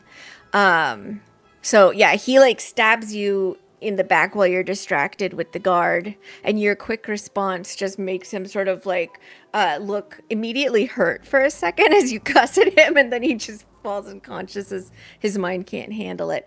Let me ask as we move to the top of this new round, is anyone doing anything aggressive, or are you guys like letting the guard take over? You are? Oh, 100%. Okay. Is anybody before Callum doing anything? No. Mainly you, Adriel. Okay. No. Callum. All right, gentlemen. Well, it's been fun. Lights out. And I'm going to cast Arms of Hadar. Okay. And Oh my God. everyone just watches these fucking, like, inky black tentacles just fire out from him and bop them all in the head. He is trying to do non-lethal damage. Okay. Seraphina holds out her arms for Pip to jump up into her arms. Okay. I don't know why it would have targeted you also. So I will have. They all go unconscious. Oh. They were on the edge. Yeah, so he basically just walks forward and like his whole body like shudders and tenses for a moment as like a spring shooting out and retracting back. These sort of same iridescently like surfaced black tentacles fire out, bop them all unconscious, and then he just pulls his hood up over his head, standing over him. You don't hear anything in your head as this happens, Callum, but what you have is this sensation. I'm going to put it in like real world modern terms, like a bunch of frat bros that are fully on your side around you, like screaming, chug, chug, chug. Like that's the kind of like invigorating energy that you've got sort of just flowing through you. He's got a small smirk on his lips as he pulls the kind of shawl hood back up. Okay. Anybody else wanting to take an action this round?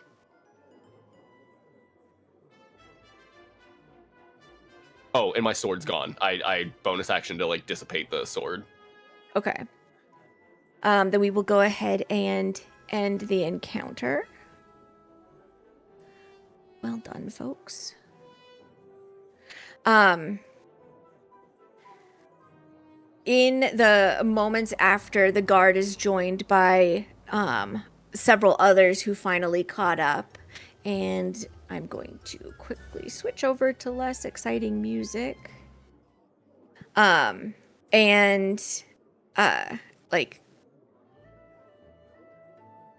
Is anybody speaking on behalf of the group, or how do you, like, the guards basically say, like, don't move, I'm gonna talk to you, and he moves forward and like checks to make sure that nobody's dead, and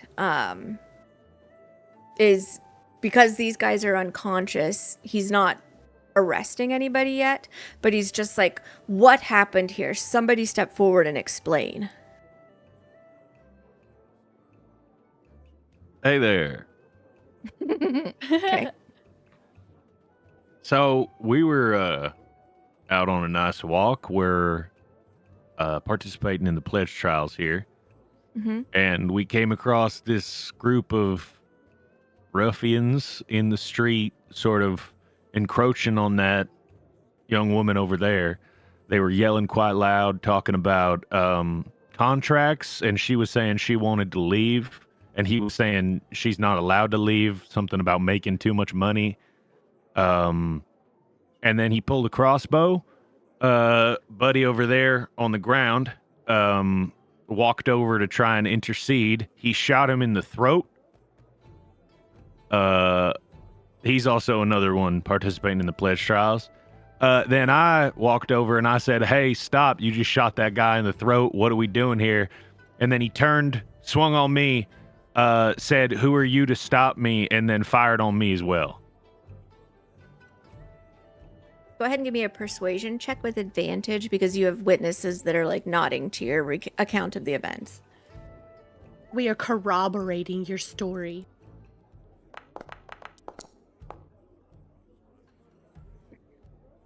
$16. Okay. He glances at the thugs and then back towards the woman and lets out a sigh and is just like, okay, the pledge trials have not started yet. You are not under the protection of being an Oathwarden. This is guard duty. You should have summoned guards. No they were more being called. fighting. I just said to stop, and he shot me. And then they all started coming at us with spears and stuff. There's like 20 guys in the street going after a young woman.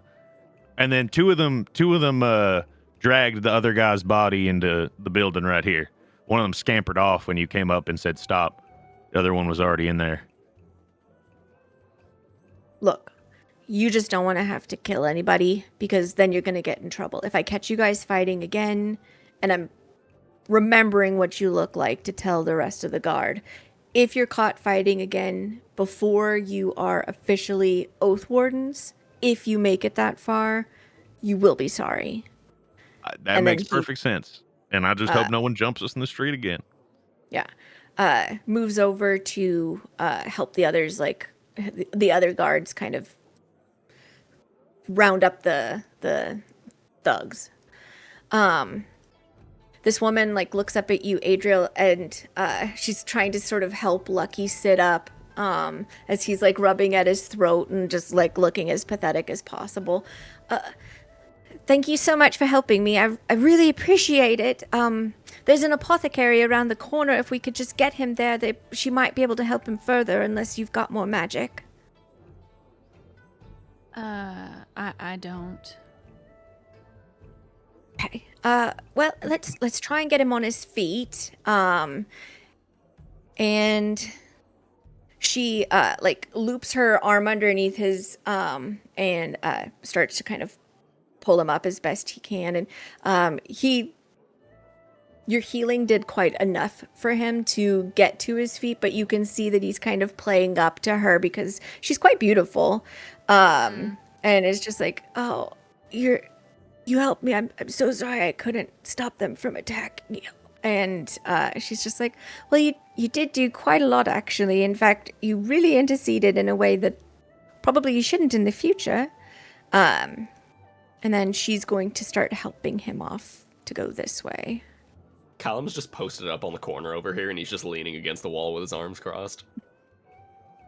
As they walk away, I think I want to quietly tell Adriel, I don't trust him.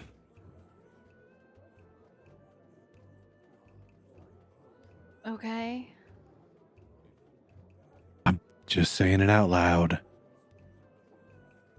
I don't think we have to. Well, he's the one that gave me the information. We confirmed that with someone else. We did, but I still don't trust him. I don't think we have to. But I also don't think he should have died right there. I kind of thought maybe in the actual trials.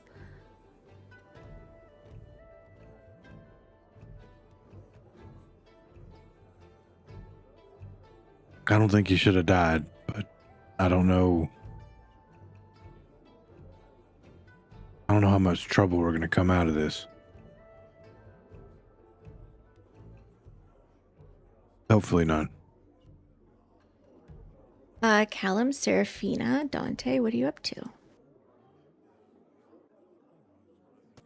Callum would eventually sort of like meander towards Seraphina and like give her this sort of look of like, you good? Kind of like tilting his head. I'm at half HP, no, shaking her head. Yeah, well, I can't do anything for that. So I just like hold out like an old bandage. Does it have dried Would you like blood to on it? try a medicine No, but it check? definitely ain't clean. One of you guys could try a medicine check. One of us? Yeah, Seraphina or Callum, if you'd like to. Hell yeah. I lied. Don't make me do it. Yeah, Seraphina, as he's like trying to do his best to like pack your wound with this bandage that he produced from who the heck knows where, he's like, it's like he's mostly just like maybe being a little delicate of not wanting to like encroach into your space while he's also trying to do medicine against you, I think.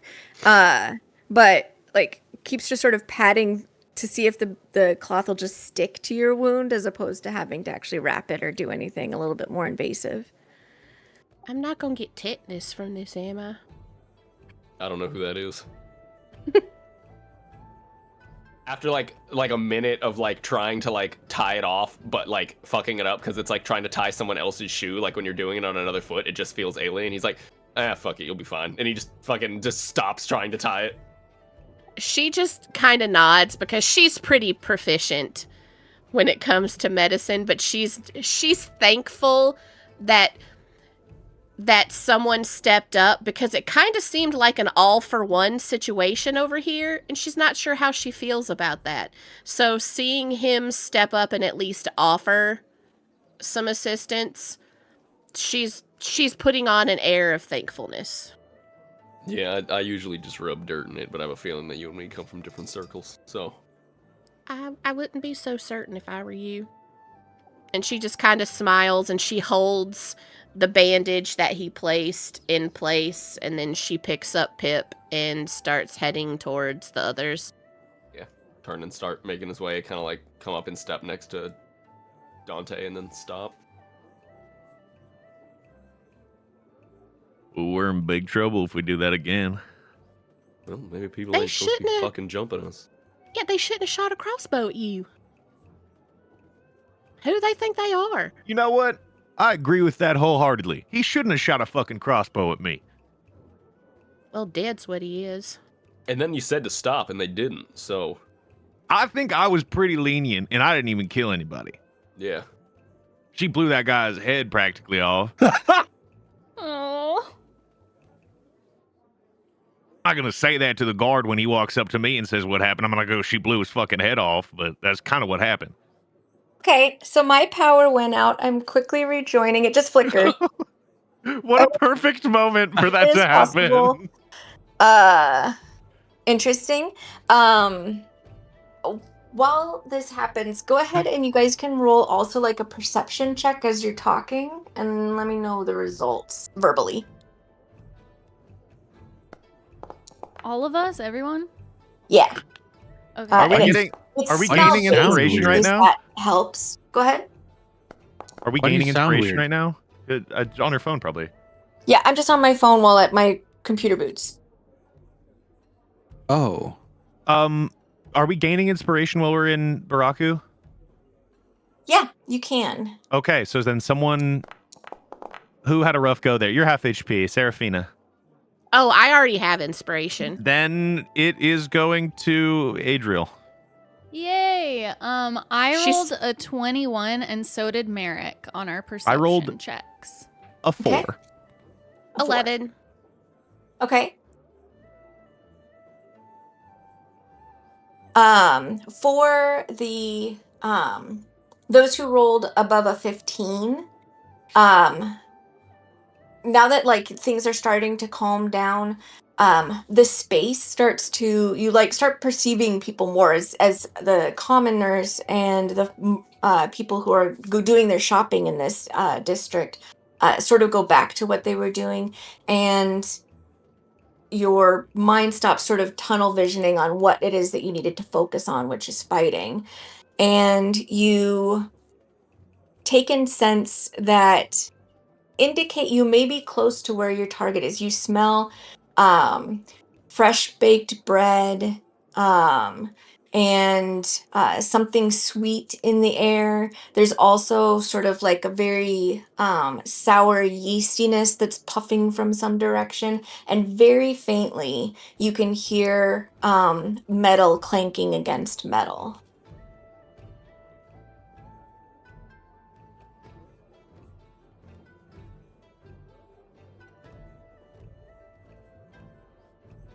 Can you hear me? Yep. Okay. Yep. That's probably the Smith over there.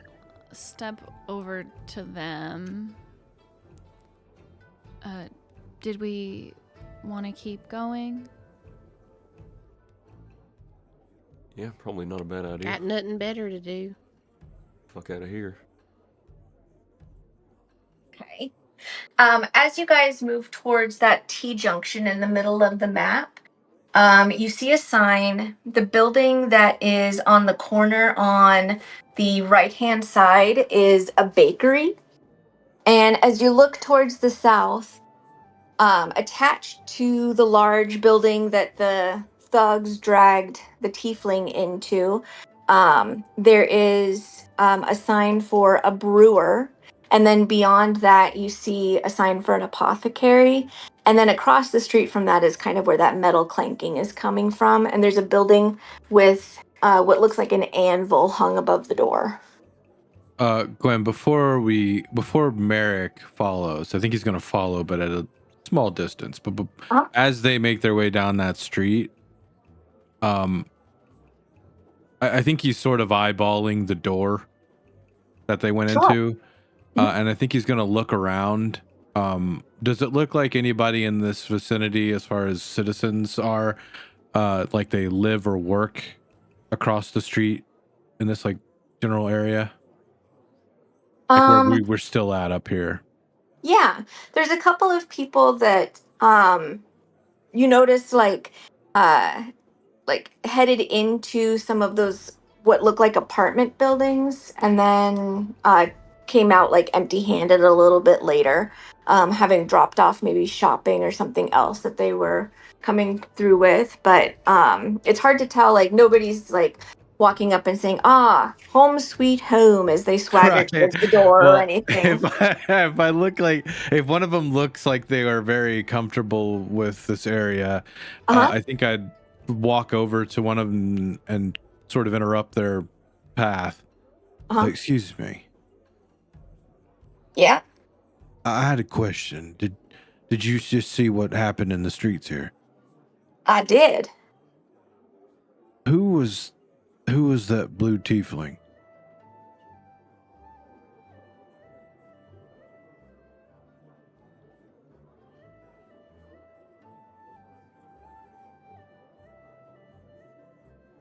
Are you having to look it up? Did she? What?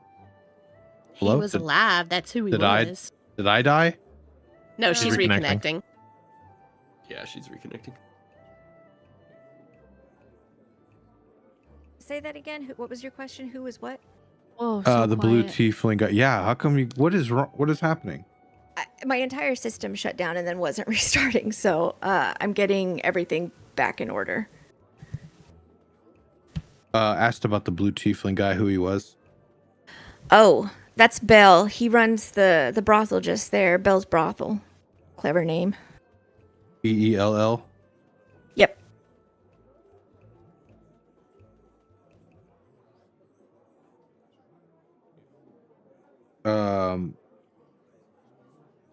Is he of stature, or is it just that he's a business owner? Well, Bell's Brothel is a favorite of quite a lot of people. Visiting dignitaries to Baraku like to go in there. Lots of the noblemen like to go in there, but probably not so much now that Lovey seems like she's quit. And also, Bell seems dead.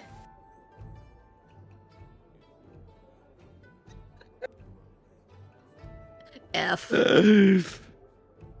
All right. My bad. Do you know if he has relatives or close friends or anyone that might be looking to get revenge? Well, he's got a business partner named Carter.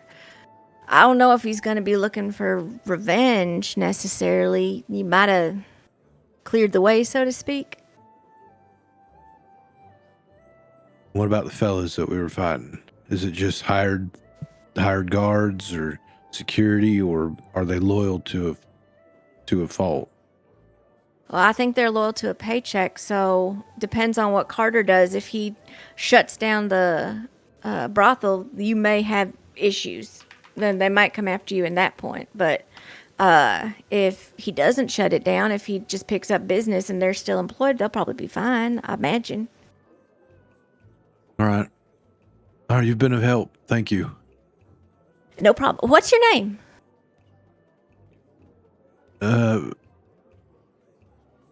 Why?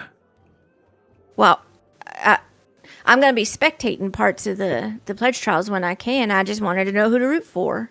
Y'all seem like you can fight. Oh, well, I'm not with all of them.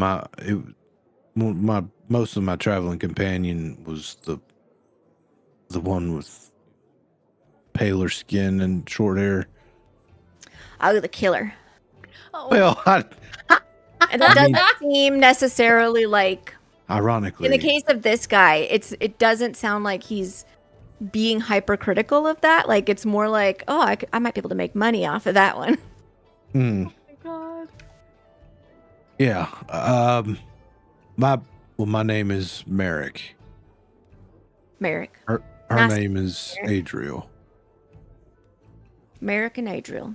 And the others aren't even on your team? You just fought together? I don't know how it works. I didn't know there were teams. Oh, I don't know either. Well, my name's Ernst. If there's Well, I'll be rooting for y'all. Do you do anything, Ernst, or are you just getting along? Yeah, I do. No, well, I'm a courier. Did you need anything run? Not at this moment. Might. All right. Where Well, can I that's find you? okay. Here, or do you have a Roundabout base of here. operations? Here, or you could go to the courier hub, which is a bit further south. All right, Ernst. They're all over the city, though. You might not get me necessarily, but that's the one I go out of.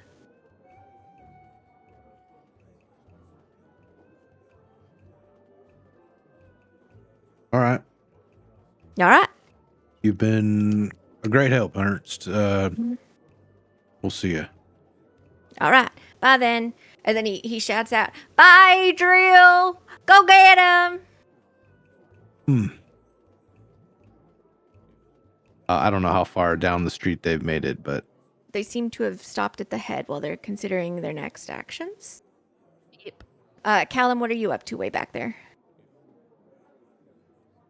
Dying. That's what's happening. Oh. I'm gonna go catch up with just everybody. I'm just kind of staying on the outskirts.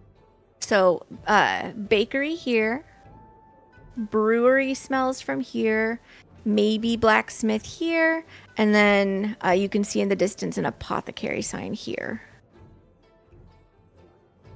I'm gonna try something just to see if honestly, it he's just gonna stick with the group. He doesn't have anywhere in particular he wants to go. Okay. They all moved. What was that? They're kind of on a random patrol. They're just, it's in a living city. What would you guys like to do? Do we just Should we start at the start- first stop yeah. and go down the road? Adriel nods. All right, looks like to the bakery. Okay. You can see the door to the bakery is right here.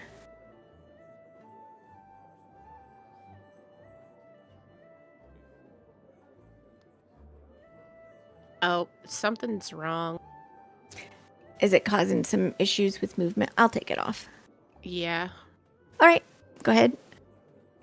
I think I might have to refresh now. I think I need to too. Oh, There's like no. 7 boxes of me on the screen. Well, that's crazy. Okay. Well, good to know. It might just be there's too many of them.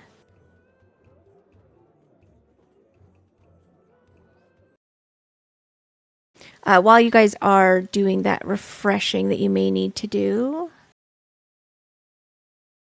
Oh, I may need to do it too. Good to know. No patrol.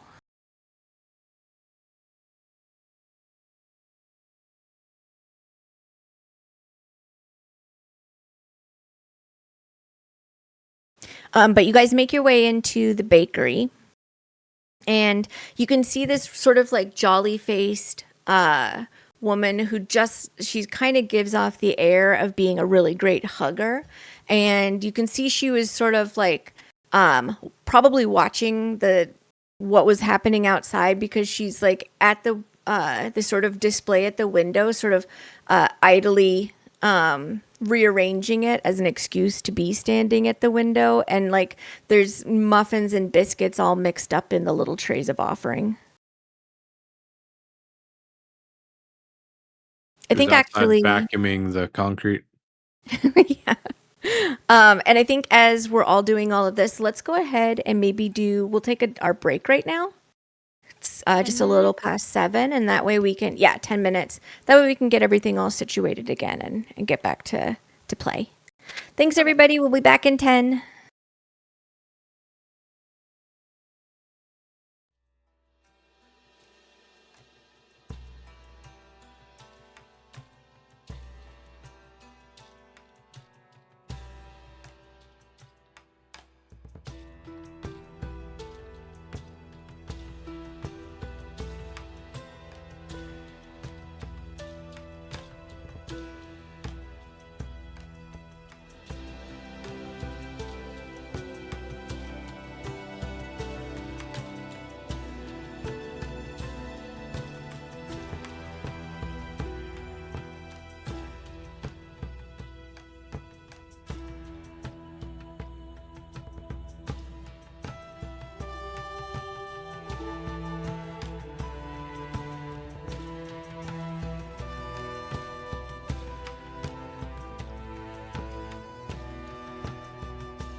There you go. Welcome back, guys. Thanks so much for bearing with us with our little technical constraints. It's a different size again. How does that happen? It gets like shorter or longer. I don't know why. That's so weird. Let's go ahead and get our market sounds going again. You guys have made your way inside of the bakery. You know that the lead baker who owns this is Ella. In it, like I said, you see this very like sort of she's the mom friend kind of woman standing near the window. And she turns to look at you as you come in. And like for a moment is just like, ooh, that's, oh, never mind, customers and they're fine. And she smiles. She's like, welcome, come in. And this place smells amazing. Like she not only does just normal baking, but there's also different types of sweets and everything. The only other occupant at the moment is this very pale tiefling with dark horns curling back over her head, and she seems to be at one of the displays kind of sorting through what you guys know quickly to be hardtack or traveling food.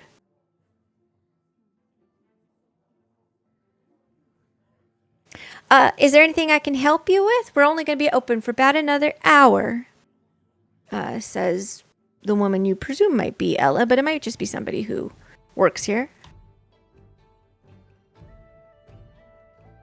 We're looking for Ella.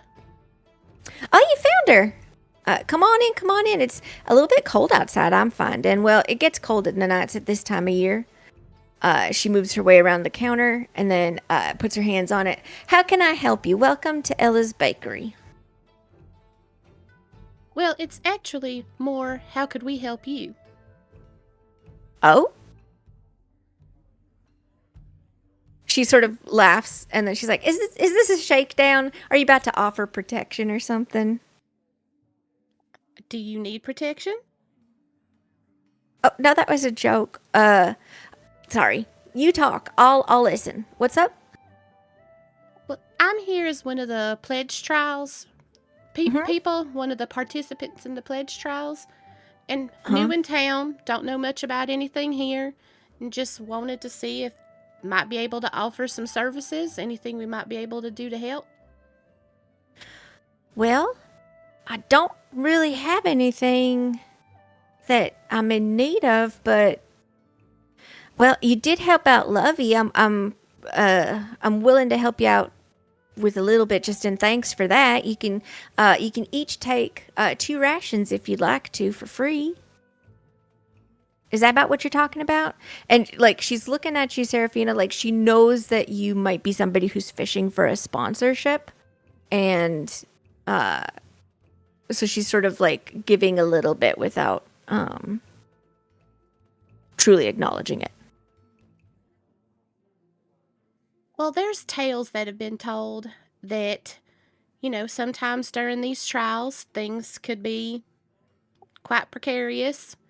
And, perhaps if there was anything that any of the townsfolk could do to help us, we would be willing to help them in return. And then Pip kind of like flies up and then wraps. I haven't decided if Pip is a boy or a girl. I think you've called Pip a girl. Pip seems fluid. Pip is a simulacrum. It could be anything, maybe. Hey, and it's the same forwards and backwards. It's a palindrome. Pip hops up on my shoulders and curls themselves and just kind of like starts licking their paw and is just staring at Ella while we're talking. Oh, well, what kind of services do you offer? I don't have too much. I don't have any enemies or anything to sick you on or anything like that. I mean, I spent many a year in the kitchen with my grandma helping her cook and bake things. I can't speak for the other people here. She looks like she's not really sure what to call them. So there's just like a slight hesitation, and then that's when she's like, well, I don't know what they can or can't do.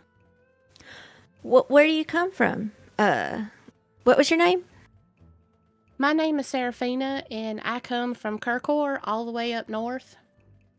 All the way up north. Yeah, that's about almost as far as you can get. Without crossing over the borders, of course. Do you have any, like, special recipes you'd be willing to share with me? Depends on what that special recipe might be worth to someone. Well,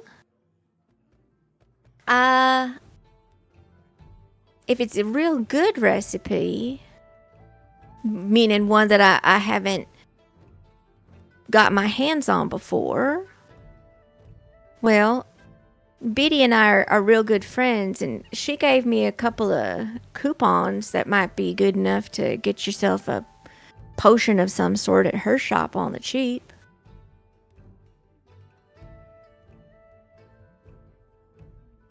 I think I'd be okay with that. All right, what do you got? She digs in her bag and she pulls out this old ratty book that, you know, the kind of book that has like food stains on it, drink stains, like that's been in the kitchen, like your grandma's cookbook. And she kind of steps off to the side and she starts thumbing through it to see if anybody else is going to say anything while she's going through her book.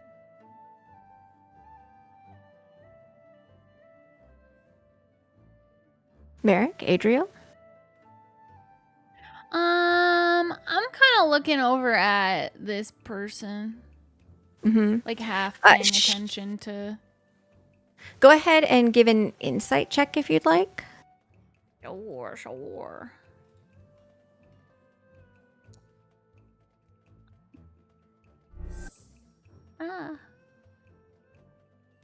What does that mean? You guidanced? Oh, no, I don't want to use that. There we go. It was asking about inspiration.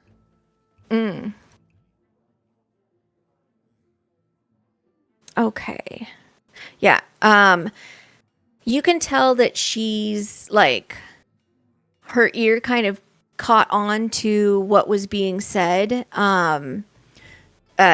between Seraphina and Ella, and she's still picking through the rations, trying to find like the ones that look like they're the freshest ones.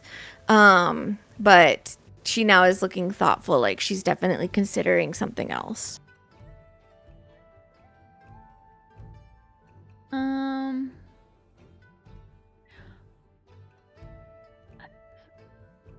I don't think Adriel would. I'll like walk up to Merrick and sort of nod in the direction of her. Yeah, he wasn't paying attention to the baker because I don't think he wants to ask the baker for sponsorship, to be honest. But then he'll look over at the tiefling and sort of give her a once over.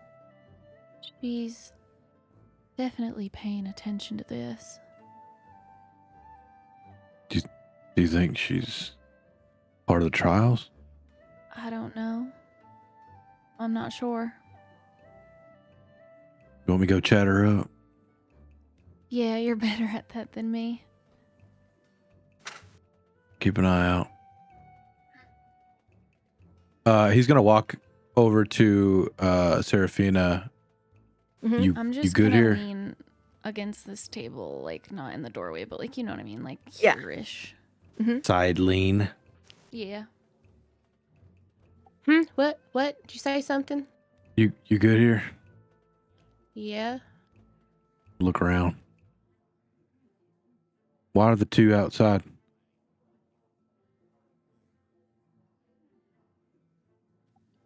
What? The two fellas, aren't you with him? I mean, we were on the same caravan, but it's not like we know each other, not like you two. Oh. Right. I'll be looking around.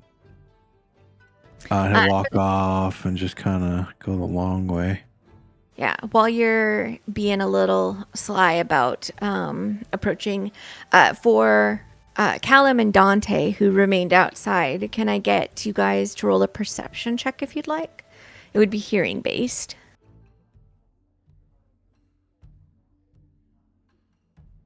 Tenta might still be away.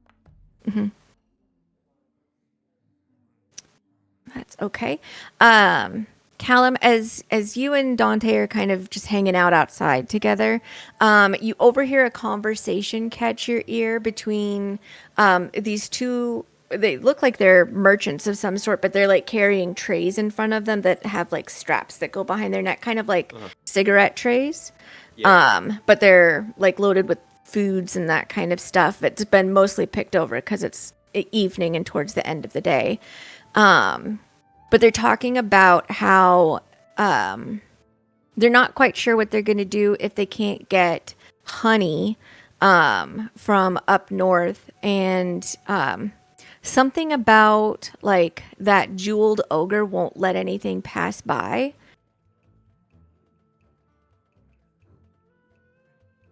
Huh.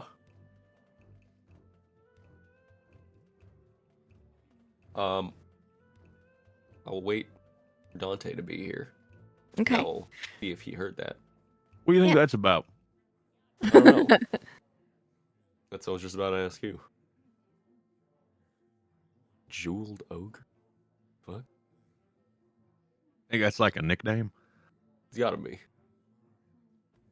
Dante, if you want to, you can do like you can do a history check with disadvantage, and the DC is high. But there's always a chance.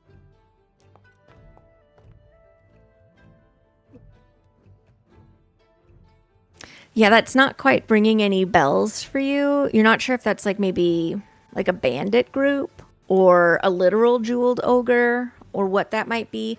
But you are aware that, you know, trade gets disrupted when, you know, main traffic lines go awry. And you also know, because you visited there when you were much younger with your family, that Mythia to the north has a lot of apiaries, and they're known for their honey.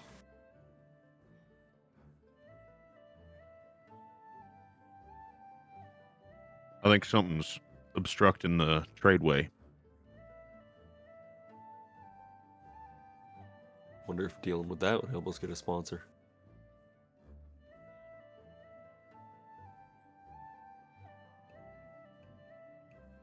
Jeweled ogre.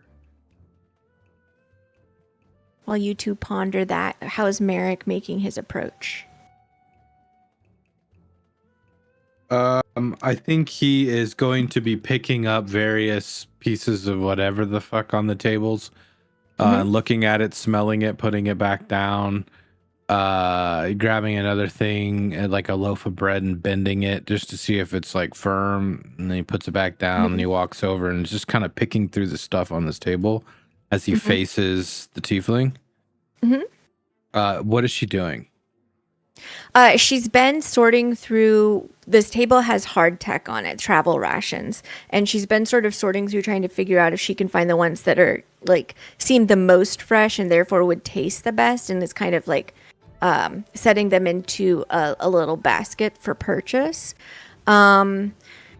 As you were sort of coyly approaching, and because of Adriel's heads up, you know she was like eavesdropping on the conversation with Seraphina and Ella, but now that you've drawn closer, she's like, she seems to just be sorting and looking for things. And as you come up to the opposite side of the table, she like looks up and just smiles nicely. Howdy. I'll smile back. Hello. Did you find anything good? I hope so.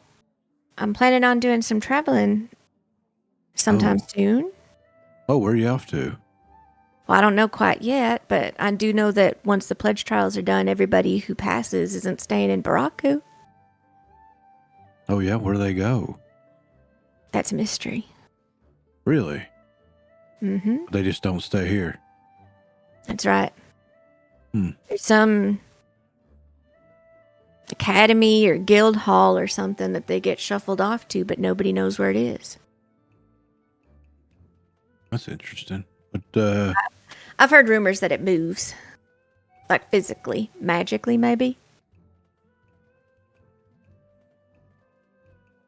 what was your name, by the way? I'm sorry about that. I didn't introduce myself neither.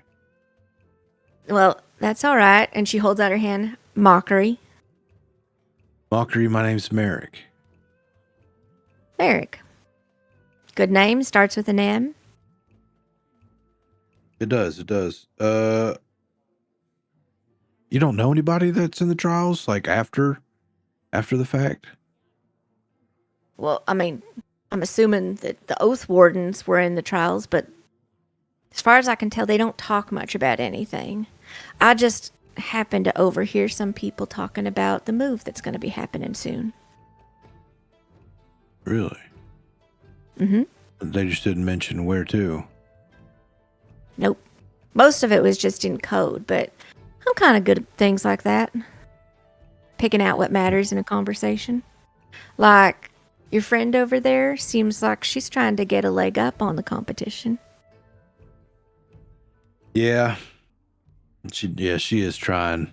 Do you have any suggestions, any advice? Well, I don't know quite yet if the pledge trials are for teams or if we're competing against each other, so I'm not going to help you out too much, but...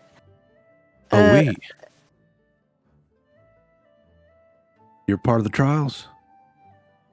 Well, I aim to be. Interesting. What, Yeah. I didn't see you in the caravan. Oh, no, I'm from Baraku. I see.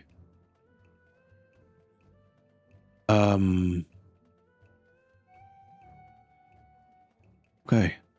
So, you're aiming to be an Oathwarden. That's right. And you're stocking up for after you make it? Well, yeah. Wouldn't most Always things be gotta- provided? I don't know if that's necessarily true, and I try to stay one step ahead. Merrick and Adriel, if you're watching this conversation, you can give an insight check. Glean things, potentially. Nice roll. Woo! Also nice Yo! roll. Twins. Man. Mockery she has shifted as she's had this conversation, which has been very pleasant with Merrick, but she has like pivoted her feet slightly, and is making sure that there's just simply no way he can like slip between the tables and behind her or reach across the table and grab at her. And you guys kind of recognize this behavior from where you've been for the last 6 months and how people, when, they were let out for meal times or to walk the yard, that people just kind of make sure that they've got a good, safe space around them to react if necessary, even if they're being very pleasant. So she's kind of giving off this air of someone who has also been incarcerated. Woohoo. I think seeing her shift and move, he would smile and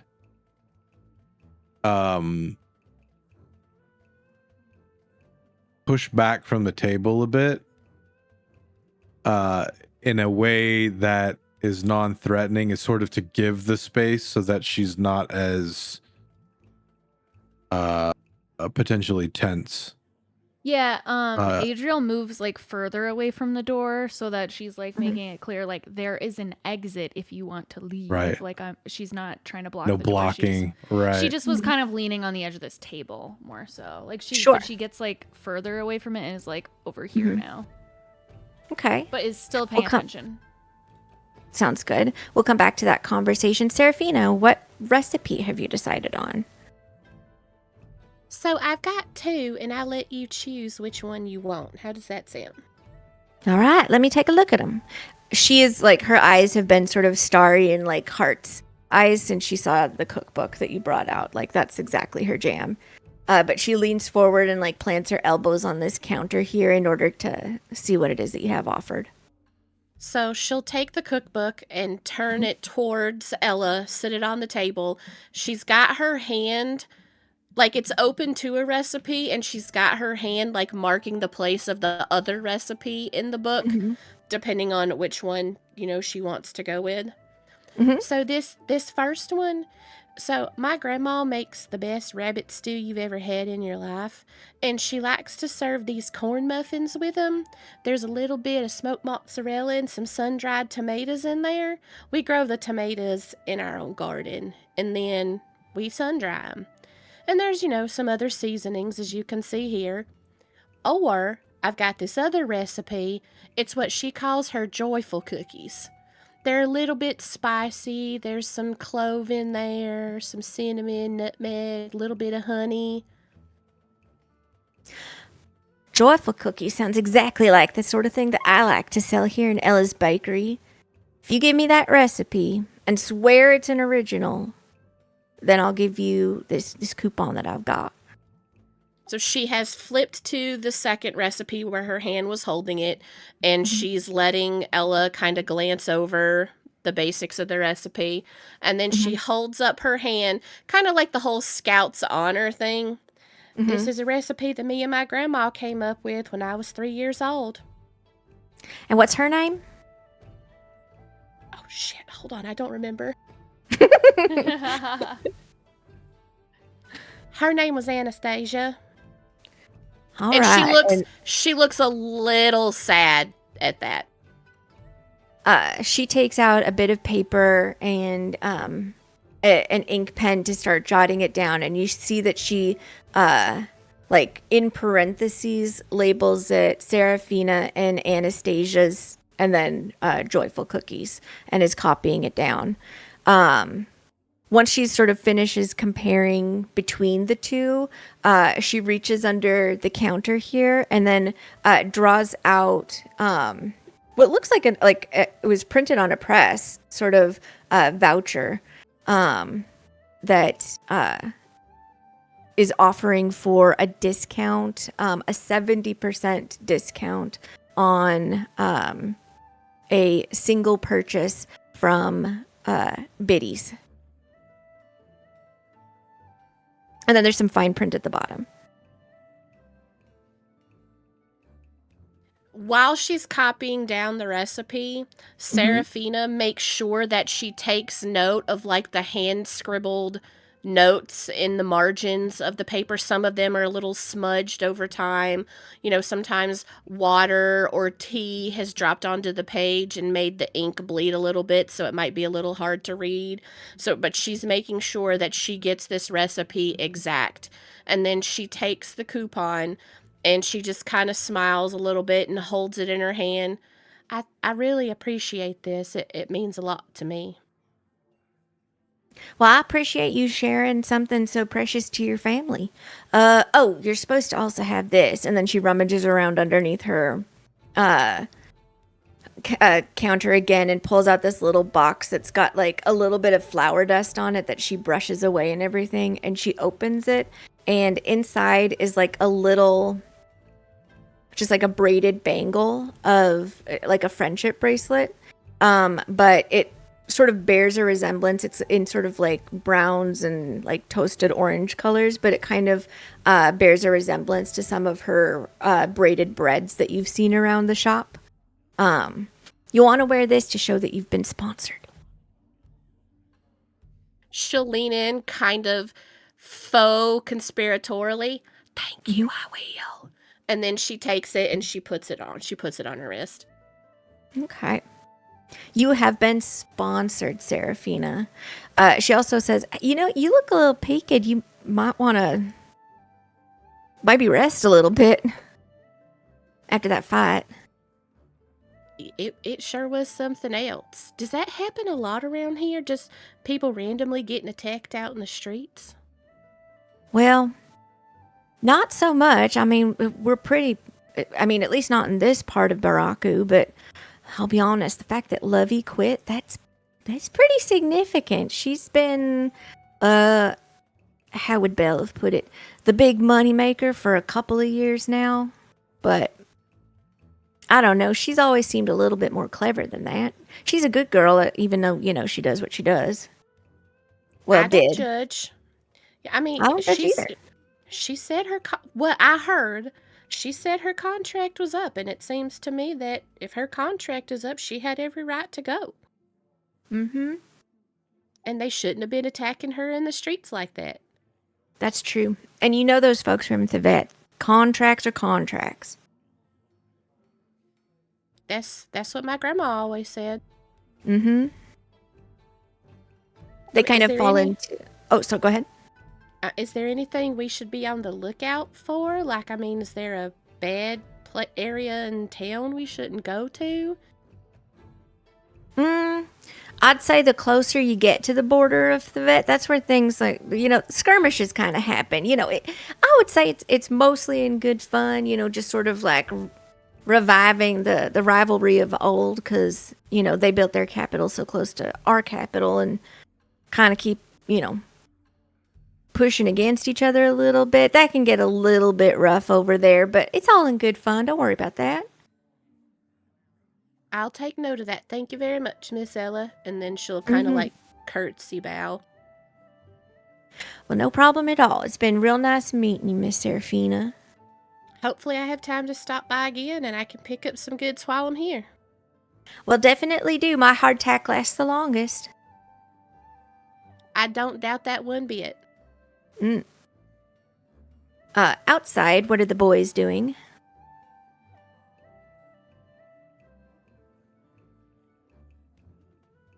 Callum, Dante.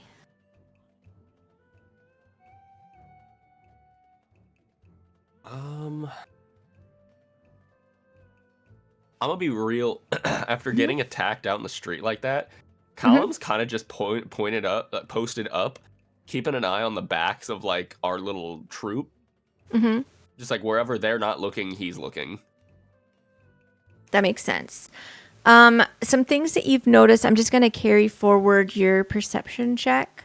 That little skinny guy that you've seen, this one, he still seems to be just hanging out around the corner. Also maybe doing something similar. Is that the one that we saw two of? Yes. Yeah. There's been a little bit more guard presence kind of patrolling the area just to make sure, smoke doesn't blow up into another fire. A lot of people are starting to kind of settle down. It's getting in towards evening and everything. And so there's just a few people making the rounds and finishing up with some stuff as far as like vendors on the street. This guy also hasn't really moved. He's just kind of sitting down there and has sort of been picking his teeth occasionally and then just got his knees up towards his chest with his elbows resting on them and is just sort of watching. He looks like that might be something he does quite a lot. Which guy? This one? This one right here. Yeah. Okay. Mm-hmm. Okay, he's just keeping an eye. Okay.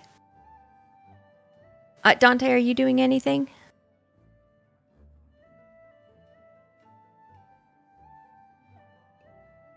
Might still be struggling with his. I think he's just considering the jeweled ogre.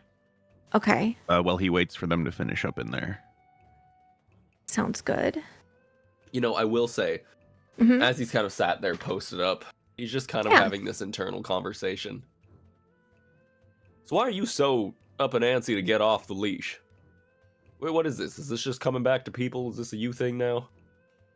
Were you so interested in keeping me on the leash and not letting me take over? That seems selfish. I don't think it's a selfish thing. I think it's we both know what happens. Well, don't we both like what happens? I like what happens. That's not the point. That's not the point I'm having. So, good things happen, but you're trying to avoid it. What's that all about? Have you ever considered that? Maybe you just avoid good things happening? Like me. I'm a real good thing. Yeah, but I didn't really have a choice with you. I'm not saying that's a bad thing, but all I'm saying... Oh, you want a choice? No, I just don't want to rock the boat so early. That's it. Can't rock the boat. Well, we're not on water. Yeah. Are we going out on water? No, I don't know. I'm gonna be honest with you, I don't know. Oh. You know what? It's uncomfortable not knowing what's going on. Why don't you just hand over the reins? I'll take over for a little bit. I'll get us exactly where we need to be. I bet you'd love that. I would love it. I bet you would. For now, we're gonna sit here and I'm gonna torture you with the smell of all these baked goods wafting out of that building. He just crosses his arm and peace on the corner. He just smirks to himself. There's sort of like this grumbling, and then you get this sort of secondary urge to just like land a fist and like square in like Dante's back for no fucking reason, just to be mischievous, but you're able to suppress it. Merrick. Mockery kind of like she clearly acknowledges with just sort of like a slight relaxing of her shoulders. And finishes with like sort of gathering the tack that she wants. Well, I guess I should ask. I'm assuming that you are going to be trying to join the pledge trials. I am. Have you heard anything?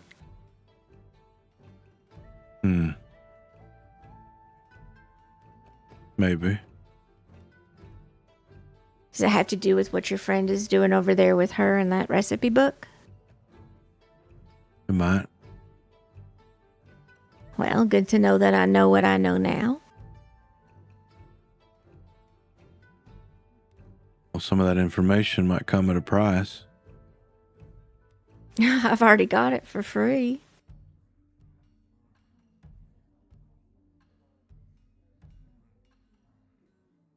Unless you're of a mind to charge afterwards. I think we see eye to eye in a lot of ways. Maybe so. I think you know what I mean. She squints a little bit and then rolls her shoulders. I think this is probably a good place to end this conversation. How long? How long what? How long? Which time? Away. Which time?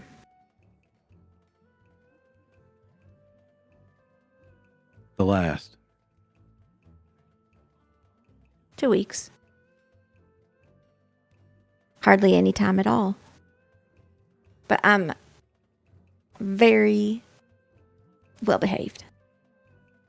Is that usually how long it is?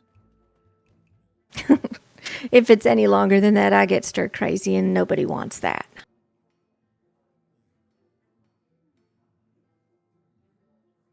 Can't have done much.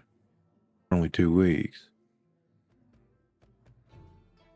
Well, I think it's a pretty good strategy that you just get caught for what you can handle if you're gonna get caught.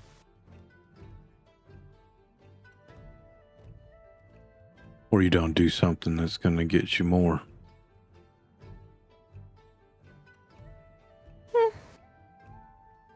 Sometimes it's good to have a reputation.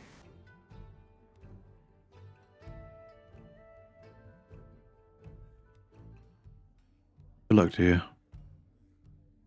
You as well. Hopefully we're not pitted against each other. That wouldn't be so good.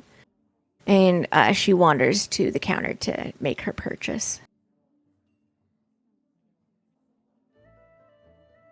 Seraphina, you have this, your coupon. You guys have made contact with Mockery. The boys outside have got some rumors. Is there anything you guys need to confer with each other on? Nope. Sounded like you might have started to talk there. Not in here. Okay. But I think he would have slowly walked over to the end and allowed everyone to leave before he followed him out. Okay.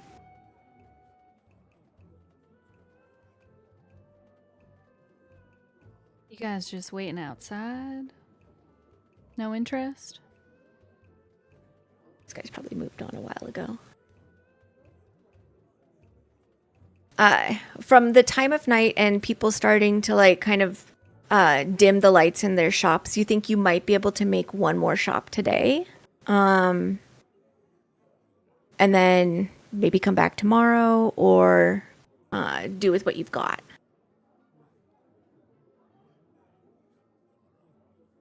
What would you like to do?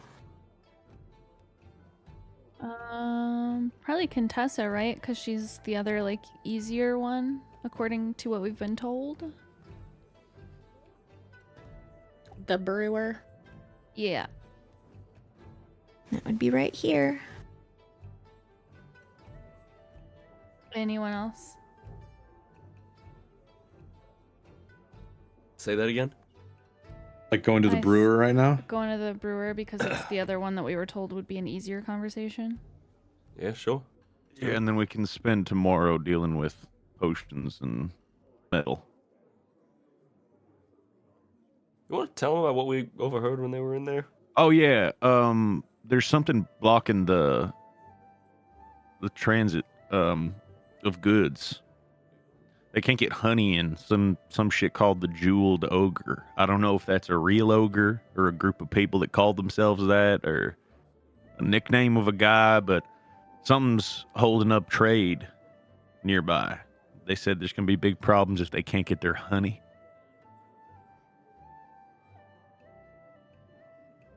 It was the Jeweled Ogre or Jewel Ogre? Jeweled is what I heard. Does that mean anything to me? I mean, I guess we get our honey from somewhere up north. Anybody can make a history check. You're all going to be at disadvantage. Probably not me again, right? Let's see.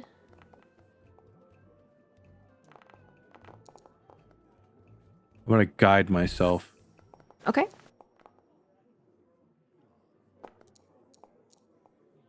Oh my god, this sucks so much. I rolled a 20. I saw it. Yeah, you imagine you would have come to the same conclusion as Dante. None of this is ringing a bells to you at all.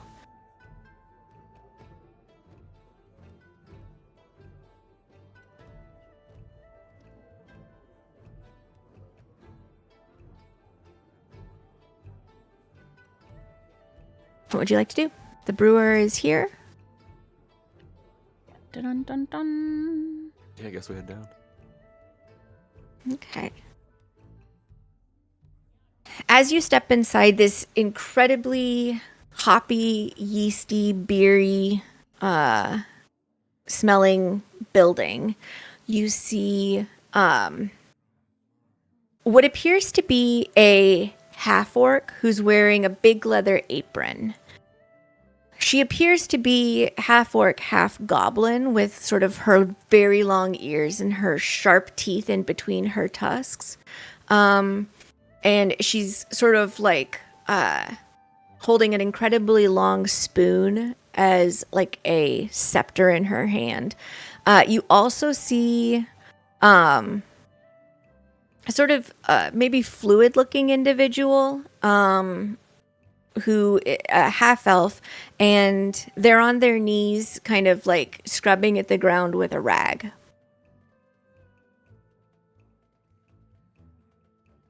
I drag you down here, Dante. Yes. What is it? Can I? Oh, you're all the ones who started the fight. Well, sort of started the fight. I think the bolt going through that lucky bastard's neck was the thing that started the fight. Well, what are you here for?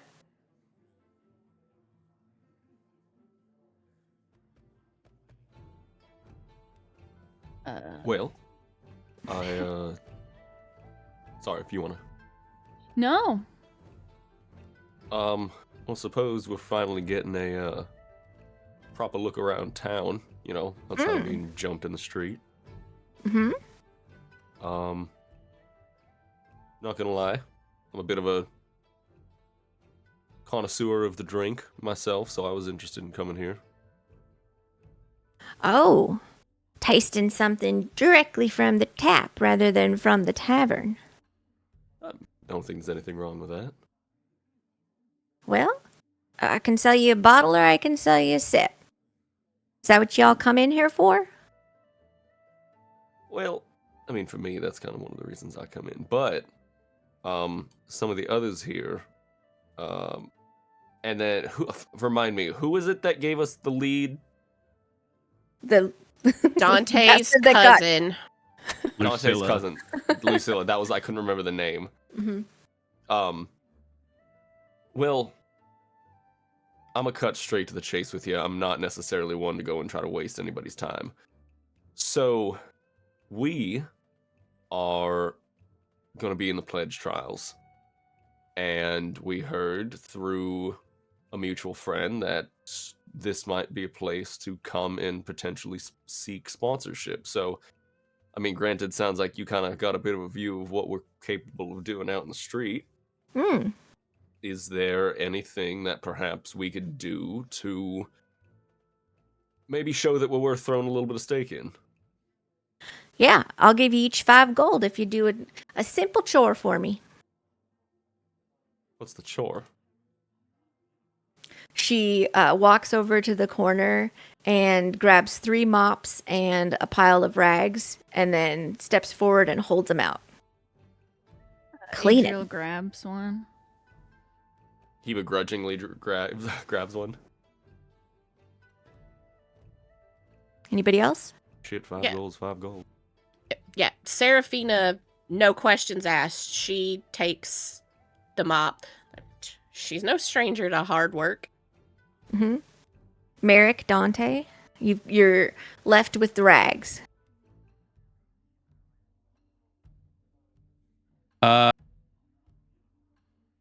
Sure. Yeah, Okay. shoot him a look. Dante takes a rag, but he thinks to himself, she's just giving us 5 gold. Can't we not buy stuff for ourselves? And takes the rag anyways. Okay.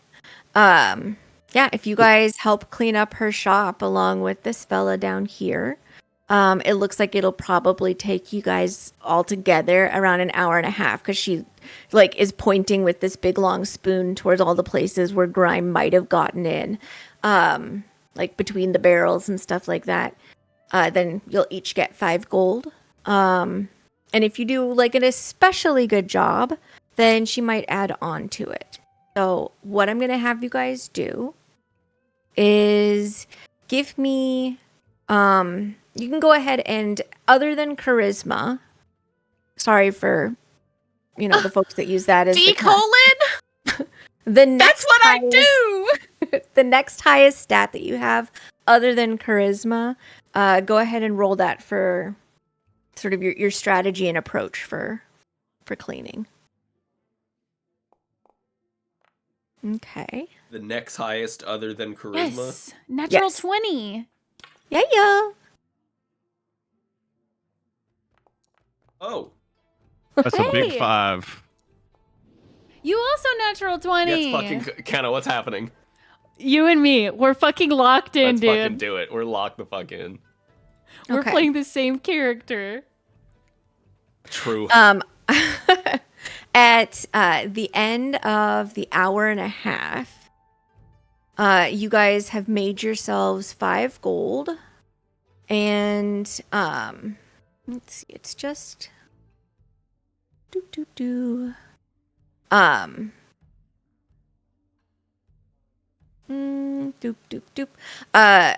everybody who rolled above a 15 has earned an extra 3.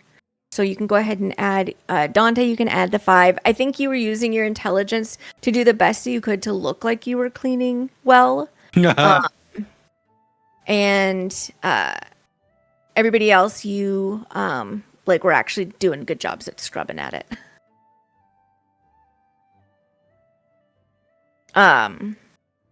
About like an hour into your evening, this guy would have left, but would there have been any conversation between you guys and the other person who was clearly cleaning? You know, going from what happened out there to this, can't say I would have called it.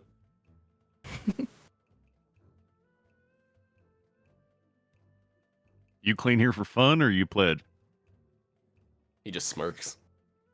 Oh, no, I'm just working on getting some extra money in case I need it.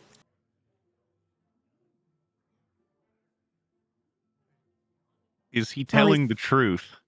Yeah, go ahead and roll an insight against him.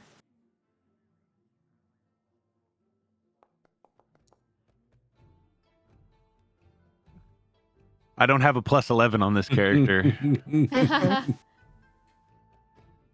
There isn't anything that he did that was really persuasive one way or the other. He just said an answer to you. So if you remain suspicious, you remain suspicious, or if you believe him, you believe him. Well, ain't that nice? What's your name? Brody Yogesh.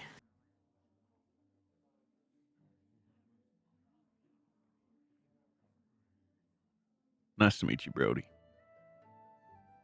Nice to meet you too. Anybody can give an insight against him if you'd like. Or alternately perception if you like that better. And if you already rolled something and would prefer to roll the other, you can. They're the same for me. Still bad, but slightly better. Okay.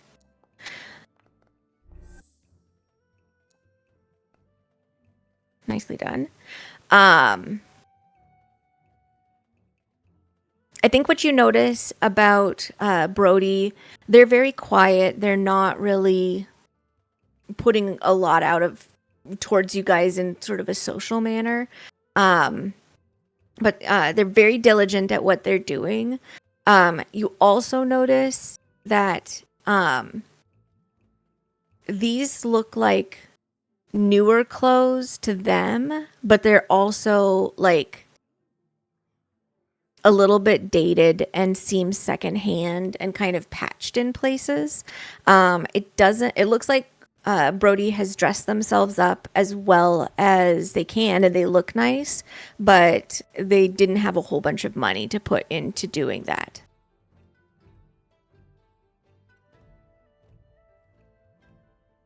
Okay, in my notes I wrote brokey. Fair enough. That's his new name. Their new name. Brokey no cash. Sounds good. Brokey no cash. Crass. Okay. After, like I said, it's about 8 o'clock, and you have completed the task. You've got your money, and as you step out of the shops, you can tell that like things have kind of quieted down. Like some merchants are still open, but not the blacksmith and not the apothecary. Did we need something to prove that this gold was given to us? Oh, Yeah, shit. Let me see yeah, here. I didn't want to interrupt, but before they go out the door, Seraphina's gonna kind of like put her arm up, showing the bracelet that she got from Ella. Is there supposed to be some kind of indication that we performed this service for you and that you sponsored us in this? Oh yeah, fuck! I always forget that part. And she like starts like looking around and fussing on some shelves that she's got until she finds this little box, and then she pulls out a just a really simple, plain green chain braided little bracelet and hands one to each of you and to Brody before he left, or they left. Sorry. The chain bracelet? Yep. It's not made of chain. It's just chain braided. So it looks like Chain braided. Got it. Yeah. Little chain links. Thank you, Miss Contessa. And then she curtsy bows like she did for Ella. Oh, yeah, you're welcome. We'll be in town for a few more days if you need any more assistance with anything. Well, yeah, come on by, I guess. I mean, things get dirty all the time, or... Actually, I've got an experiment. If you're here in a week, I've got an experimental batch that's in the middle of going through. Could turn you blind, but it could be great. She looks to Callum since he said he, likes to partake of the drinky drink. Yeah, I think this guy will, if he's here, will probably be back for that. I may or may not be back for that. Are you willing to risk it? We'll see. Depends on my mood. Or maybe you won't see. Not a gambler? Not really. I look at Dante a little. Rolls his eyes. Just a drink. This guy will be back too. Wonderful, I guess. Well, bye then. You can bet on it. And he turns and leaves. Sorry, you guys get to see her look like big confusion. Yeah. Are you guys heading back to the House of Promise, or what are you doing with your evening? I would say so. Okay. Yeah. Then that is what we will do. I'm just going to scooch the clock a little, and Seraphina is kind of maybe noticeably lagging behind a little bit, simply because, I mean, again, she's at half HP currently. And again, the whole going back through, I don't know how busy and full the streets are this late in the evening, but again, panic-inducing anxiety, me no likey. Yeah.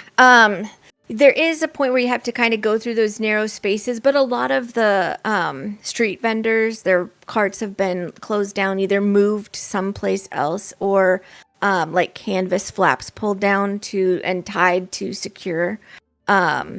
There seems to be as you're passing through, like not just a guard for Baraku stationed every now and then, but like another sort of patrolling entity there that might be just like people who are specifically employed to make sure that nobody's stalls are messed with overnight when they're closed. But you guys eventually make it back to the House of Promise, and it's quite dark at this point.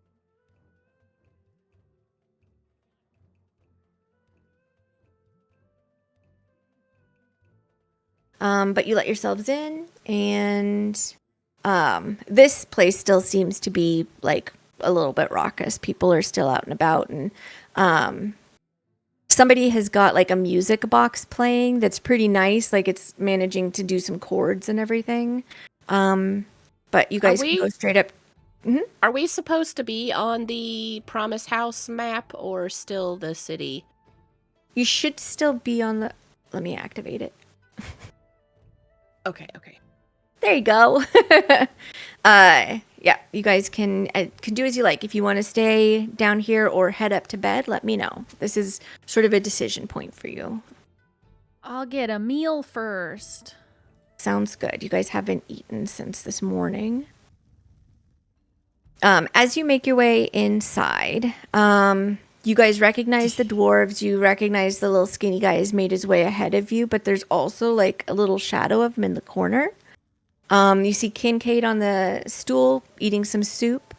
You may not see them immediately like in your vision, but there's two tall, bald heads in this end booth here that are sticking up and in view. There is also a pretty fine-looking gentleman. He's got like not necessarily like the most expensive armor, but it's really well taken care of. And he seems to be sharing a table with the skinny guy, but they're not really having much conversation. They're just kind of like having peaceful company.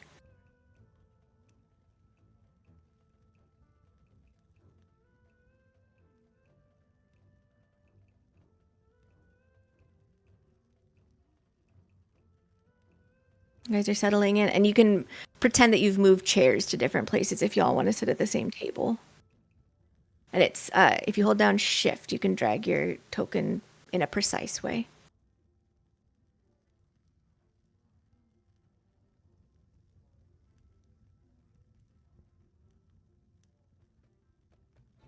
Do you want me to scoot you in?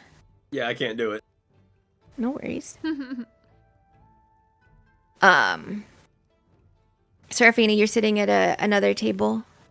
Waiting to see, is Merrick in a chair at the end right there, or is he standing waiting to see what he's doing with the other chair? I'm standing staring at you in the chair. Okay, so then I'm going to stand right here and stare at you staring at me from the other side of the table. Oh, would one of you sit down? I was You waiting should to listen see. to her. I was waiting to see where everyone was going to sit, to see if I needed to bring a chair over or sit at another table. When you sat down in the chair before, that I didn't want to take your seat. I mean, it's not really particularly assigned seating. He's gonna slowly move this way, staring at her. All right, I'll sit down in the chair beside Kellum. Okay. I'm gonna take an empty chair. Sure. And pull it to this side. Sounds good. The waitress comes by and lets you know that the dinner for tonight is a like split pea and ham soup. There can be sandwiches on the side of either turkey or ham, and then your choice of beverage. But they do have a citrus blackberry ale, recently come from the Contessa. I've never had split pea and ham soup. Anybody else? Is it good? Is it? You don't want to know what they do to split the peas. Oh no! The waitress is just like standing there staring at you too, like I'm right here. It is good. It's very hearty and filling. I'll. Go ahead, Adriel. No, it's your turn. Kenna says out of character. I'll take a bowl with a turkey sandwich on the side and a cup of tea, please. Mm-hmm. Any particular kind of tea?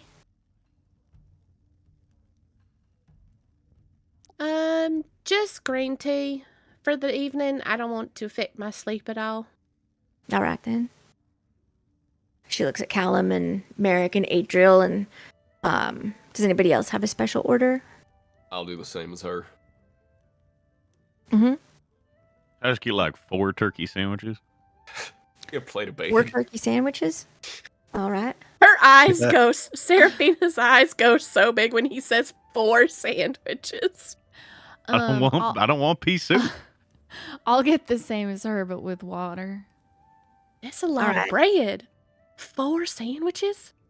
Seraphina, from behind your right shoulder, you hear a voice mutter, "Fucking figures, he's such a pig." Oh. She has, oh gosh, how do I explain that face?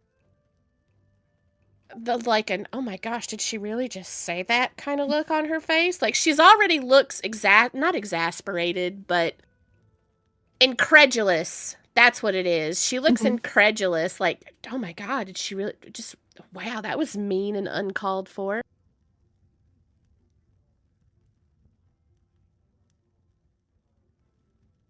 The waitress goes off with your order and will return with it very shortly.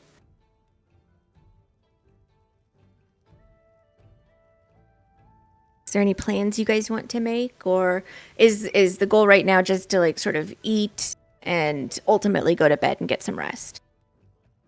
Yeah, I think Adriel's not doing much talking because she's kind of like everything she did is catching up with her, so like her eyes are kind of glazed over and she's just eating.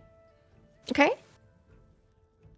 And then what are your plans for tomorrow also is sort of my secondary question. Feel free to answer the first and then let me know the second. I'd say Callum is just, once his food gets there, he's kind of just relaxing. Not necessarily too bothered by the events of the day. That's it for what he's doing currently.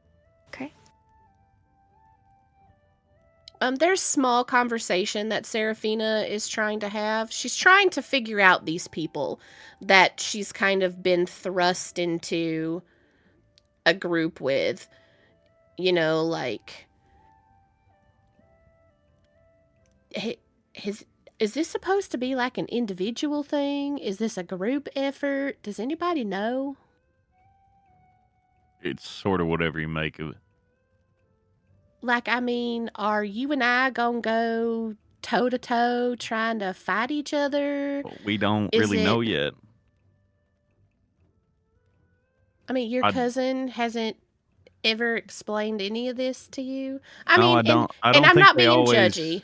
No, it's okay. I don't think they always do the same thing. I think they don't want people to be able to explain to you what you're going to do. Because my mother sure as shit ain't tell me nothing. I think Lucilla held back telling me some things she probably could have because I think she expected before I did that she was going to do this for me. So she didn't want any aspersions cast about it. Has anybody heard anything? Like, talking about people in town? While all of the conversation is happening, Merrick is quietly eating and just watching and studying and remains quiet, but is also looking over at Adriel just to kind of gauge her feelings and how I think he would probably notice how detached she is from what's happening at the table. But he's still just paying attention to the table.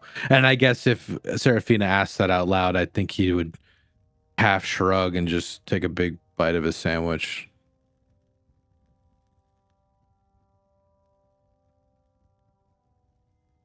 So her plans try to apparently unsuccessfully get to know any of these people that are at the table with her. And then she's going to go to bed, try to get some sleep, and then she'll wake up in the morning, do her normal morning routine.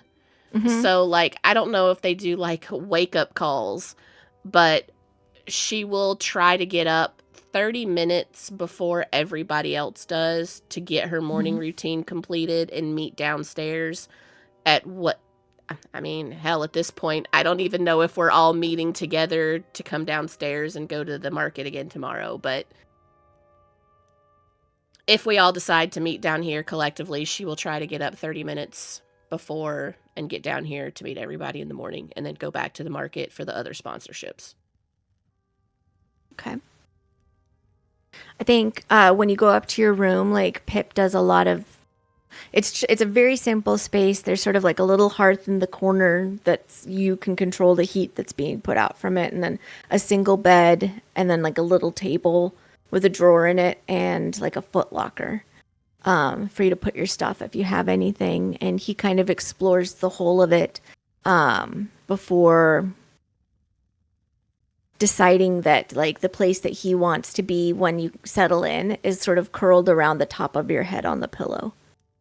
With one of his wings sort of draped over your face. Before going to bed, Seraphina will ask for a fresh cup of black tea to be sent to her room first thing in the morning, and she will request a couple of candles if there aren't any candles already in her room. You do have a lamp as well in your room, no candles, so they can provide that if you need that specifically, and no problem at all with the tea. Okay, yep, so she will specifically request a hot cup of black tea first thing in the morning and a couple candles.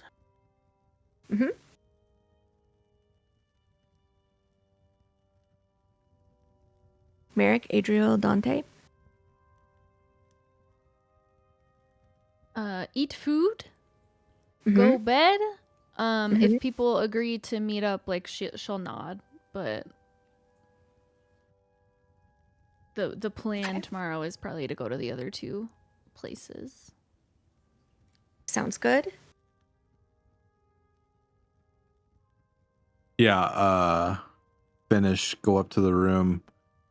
I think Just there might before- be... Oh, So just before the two of them head up, if they're heading up, Dante will just very like gently bump his fist on the table twice beside Adriel and be like, "Hey, I appreciate you jumping in there when you didn't need to today. Thank you for that. I know it was probably not exactly what you intended."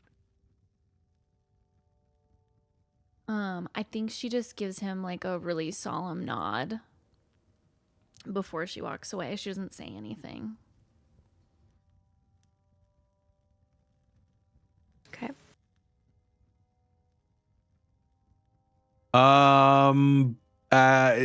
He'll follow before he leaves the table. If the three of them are still there, or did Seraphina slink off already? I know you were describing what you want to do. You're all there. I think he'll put his finger on the table and not look at anybody in the eyes, but just down at the finger and just sort of like index finger down. He goes, "Tomorrow morning," and he'll tap the table, and then he'll walk away. Following Adriel and Merrick up the stairs, these two make their way out of the booth and also head upstairs. We killed them immediately. They look shady as hell. That's what they look like? What the huh? Yeah, I didn't know what they looked like. Holy shit. Neither. A little bit as these two Goliaths like make their way also upstairs to get to their rooms. No, I'm sure everything will be all right. Yeah, No, everything's A-okay. Did maybe friends notice Goliaths walking up after? Maybe friends. So. Hey, we ain't friends. This is day one. I don't know. That's why he said maybe. Yeah, that's why I said maybe. Are they following close, or they're just like walking? No, up? they just seem to be also going this way. What I will say is, the man, the male Goliath seems kind of like he isn't wearing very much armor. He's pretty muscular. He is looks kind of rough and tumble. He's got scars all over. Whereas the female Goliath she's wearing like some pretty like decent. It's a pretty decently made breastplate and shoulder pauldrons that like look like they might be something that was designed as part of like a broader uniform. And she has a really large scar that crosses from nearly the top of her head over one eye and then down to her jaw. That particular eye is kind of milky white. The other one is more of like a softer silver. And they're holding hands as they make their way up. If you guys are being slow and hesitant, then they'll like wait for you and give you space, but they don't seem all that interested in you.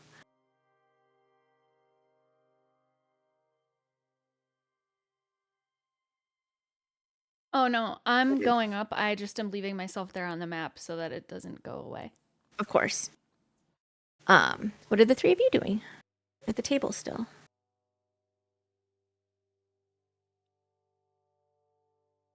Are both of y'all okay after what happened today? Fine. Well, are you good? I mean, other than getting stabbed in the back. I mean, you're still walking. Oh, yeah, yeah. There you go. I mean, you did have a crossbow bolt shot directly at your face. Yeah, well, I didn't get hit by it. I mean, you got stabbed a little. I mean, you know, this is kind of your town. No, this is in no way my town. Kinda. Okay. Your cousin lives here. Yeah, so lots of cousins live lots of places. Just making sure everybody's okay. She Yeah, throws her hand. She kind of throws her hands up. Sorry for asking. Oh, I'm fine. I don't know that guy. I haven't been back here in a while.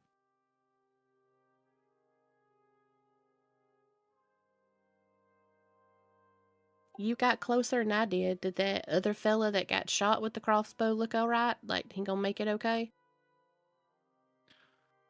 He seemed like he was fine. Adriel helped him out, but well, that other lady took him off somewhere. Lovey? Yeah.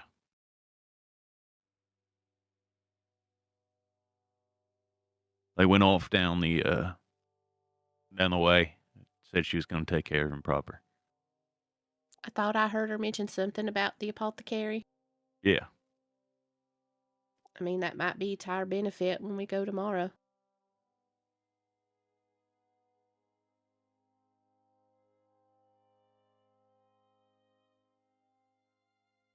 Well, when I was at...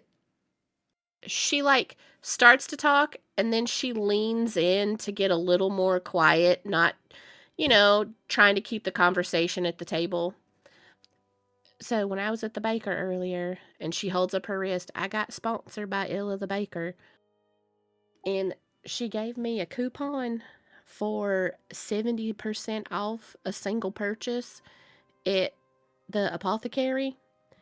So, I mean, it doesn't say I can only buy one thing, just one purchase.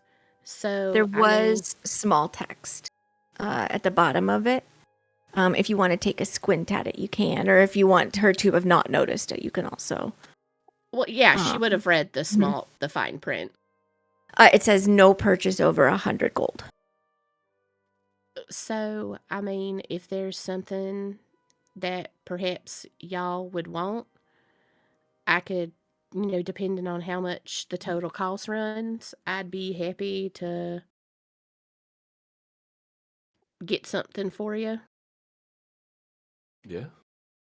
Keep that in mind. I just don't know what am we needing.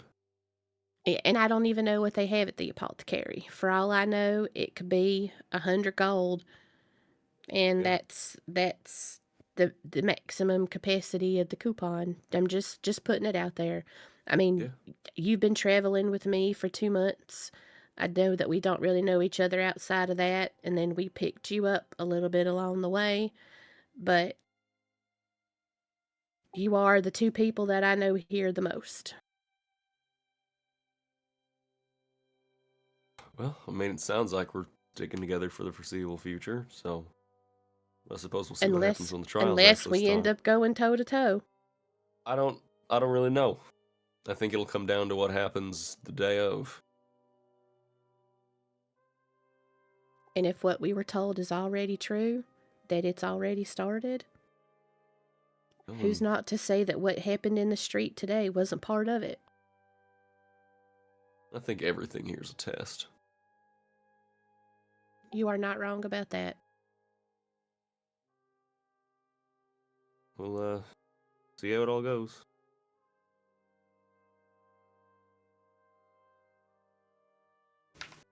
As this guy gets up to head to his room, you guys, if you glance that direction, you can choose whether you do or not.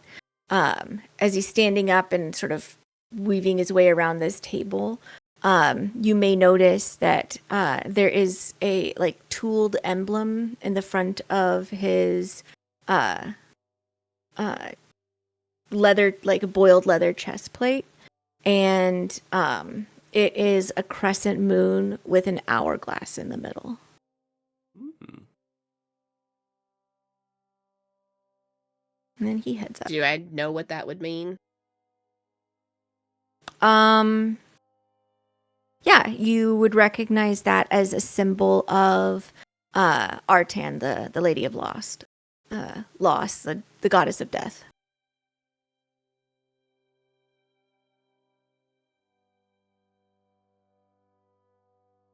I guess it's time to turn in, unless y'all are staying up. Yeah, I guess so. I suppose. See y'all in the morning. Apparently, In the that's what pointing at the table with a finger means. Well, then I will, and then he'll just tap the table twice, and then get up and. Seraphina stands up and she puts her index finger on the table. Tomorrow. Damn it, I didn't do that, so I guess I won't be there. Yeah, you won't be there. We're gonna be short a party member tomorrow. Okay, let me go ahead and then have you guys all take a nice, safe rest. I want a combo. Okay. Go ahead. Who do you want the convo with? I'm assuming Adriel. Yup. Okay. When we get into the room, Mm-hmm. I think we would. Okay, I was gonna say words, and I now have to hesitate before I say anything. But I was gonna say disrobe, like take off the armor. Mm-hmm. Scribbles notes in my notes. No. No. Like get ready for bed. Get ready for bed. Take off the armor. Freshen up. And then just sort of like probably just sitting on the bed,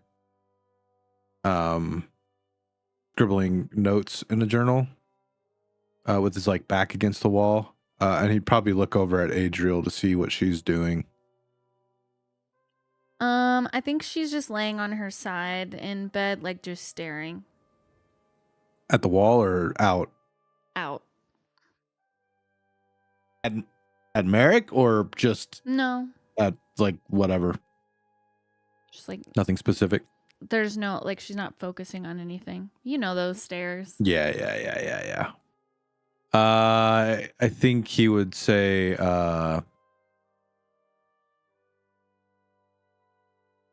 so I learned a few things from that Tieflin woman. Oh yeah, from the bakery. Mm-hmm. What's Did you want to go over a few things? Sure. Her name's Mockery. It seems like, well, she said she's from here.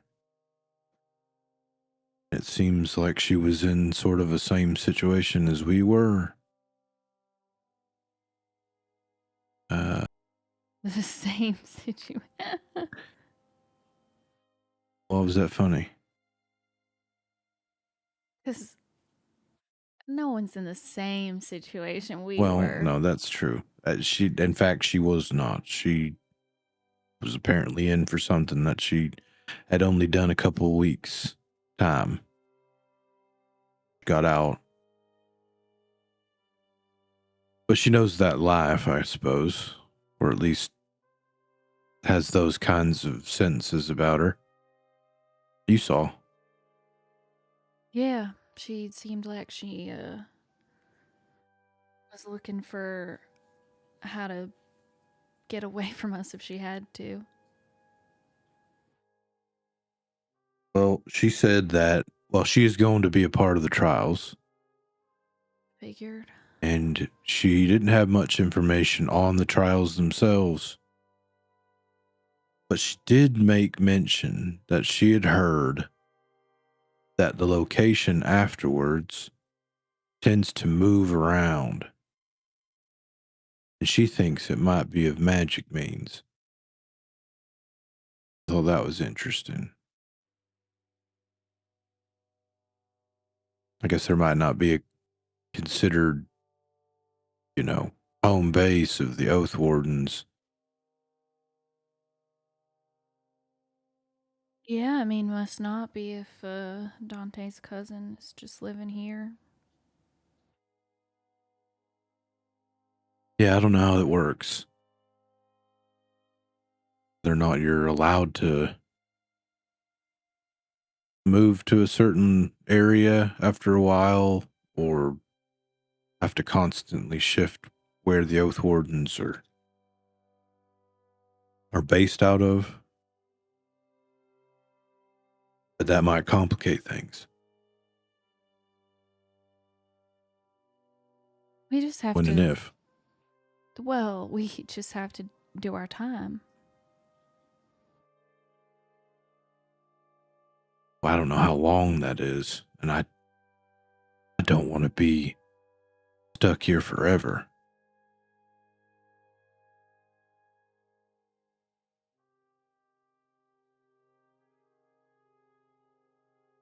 I don't know. I don't know how much you owe when you kill someone. But it's all I'm good at, so I might as well get used to it. That's... First of all, you ain't alone. You aren't, Adriel. It's staring at you from the corner.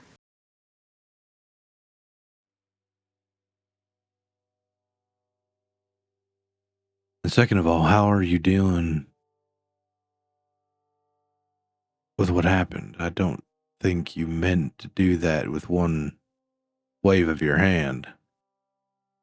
But you sure as shit did.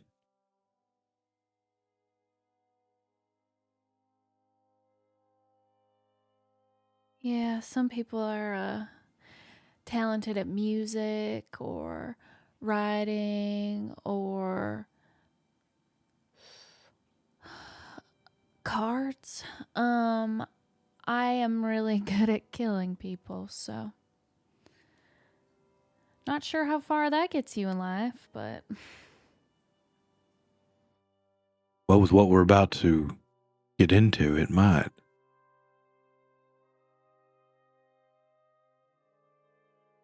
Plus, if it's a justified killing,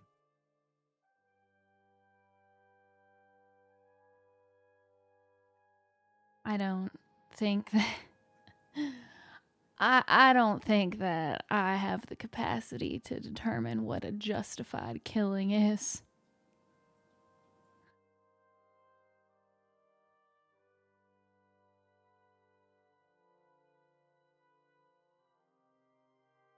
maybe there's somebody who does. And he'll just kind of absent-mindedly just kind of grab up on the necklace that he still has around his neck. But then sort of sheepishly puts his hand back down to the journal. She's not looking at Merrick anyway. She's just kind of like looking at the corner, concerned.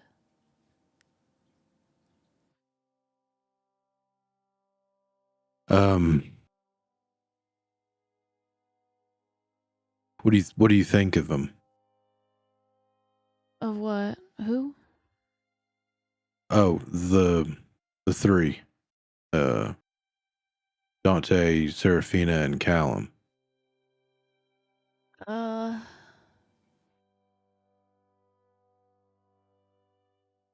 don't know.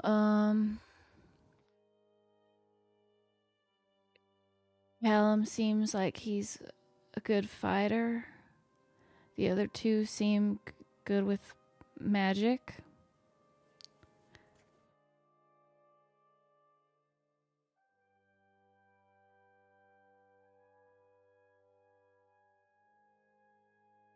I don't know.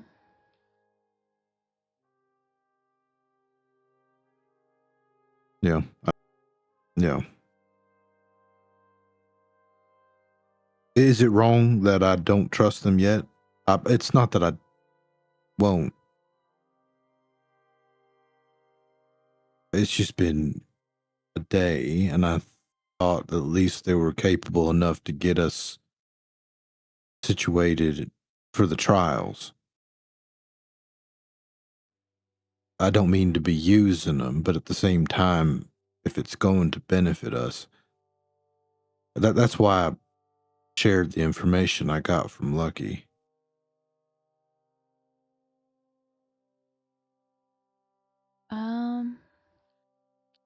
Well, I don't know. I think I tried to repay Dante's help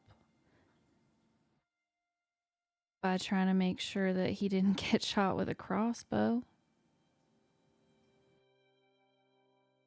Yeah.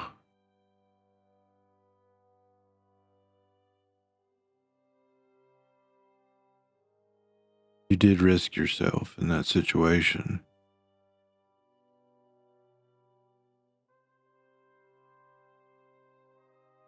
Yeah, I don't.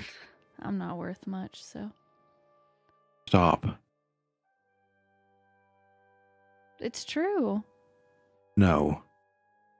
Don't talk like that. You know you're not worthless. A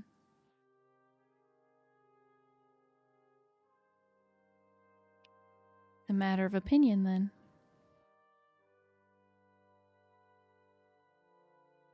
Then why try?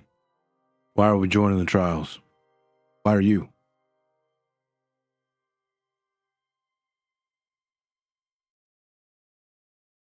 I have a lot to make up for. You have a lot to make up for.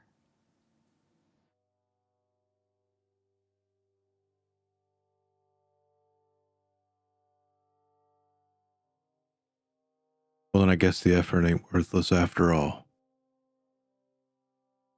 I think the conversation may continue after that, but we're going to pull back. Are there any other conversations that may happen that night? Nope. I'm talking to myself in my room. Pip's purring. I'll go ahead and long rest us then.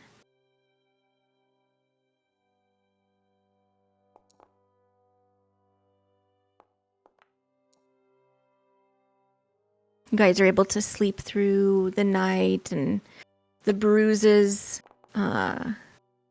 that were aching go away. You were able to, before you went to bed, sort of patch yourself up a bit so you can continue the next morning.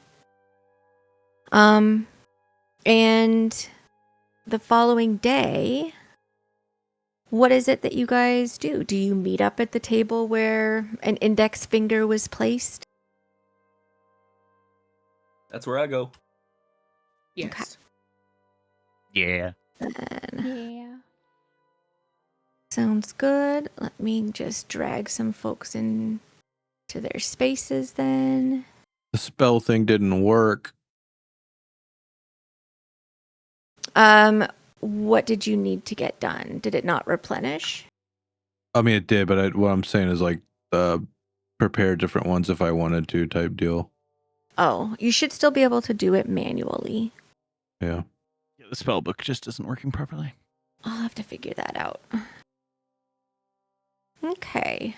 Let's go ahead then. The next morning, if there's conversation to be had at the breakfast table, I'm going to give you guys an opportunity. Otherwise, we'll just get you fast forwarded over to the market square. It is bright and early.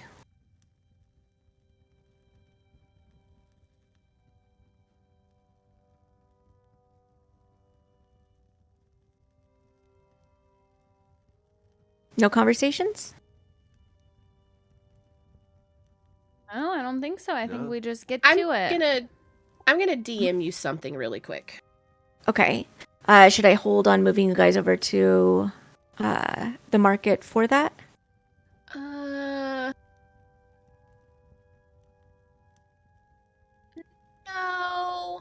No. It might change some of how Seraphina is acting, Mm-hmm. but yeah, no, go ahead and move us to the market. If I need to make Okay. corrections, I will. No problem. I'll be looking forward to that DM. Let me get the marketplace set up for you guys. And then I'll pull you over there.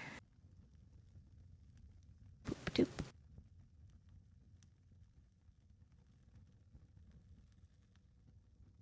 You Are guys any of you do, like a sword person? No. Like, you know a lot about weapons? You could talk to the blacksmith, maybe endear him a little bit? I have an interesting weapon. I could do it. And she kind of curls the chain around her hand, and she's like holding up the sickle end. I don't know much about like smithing or armor or weapons. So I have a history. Okay. I just don't know how much help I'll be here. I mean, I've got not me particularly either, unless they do stuff with brooms.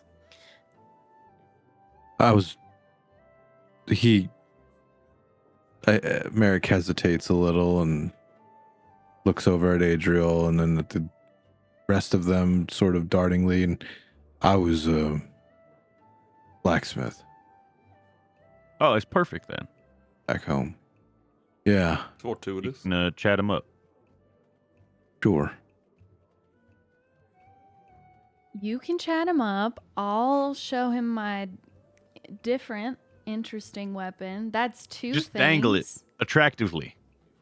Dangle it. How do you do that? You sort of kind of lazily hang it over your shoulder, kind of like keep pacing back and forth so he can see it, gets interested. She hangs it over her shoulder and awkwardly walks. Am I doing it? Yeah, and it's perfect because it won't cut your hair off. Yeah, it was cut off in prison. Anyway. It didn't cut his though. It's fucked up.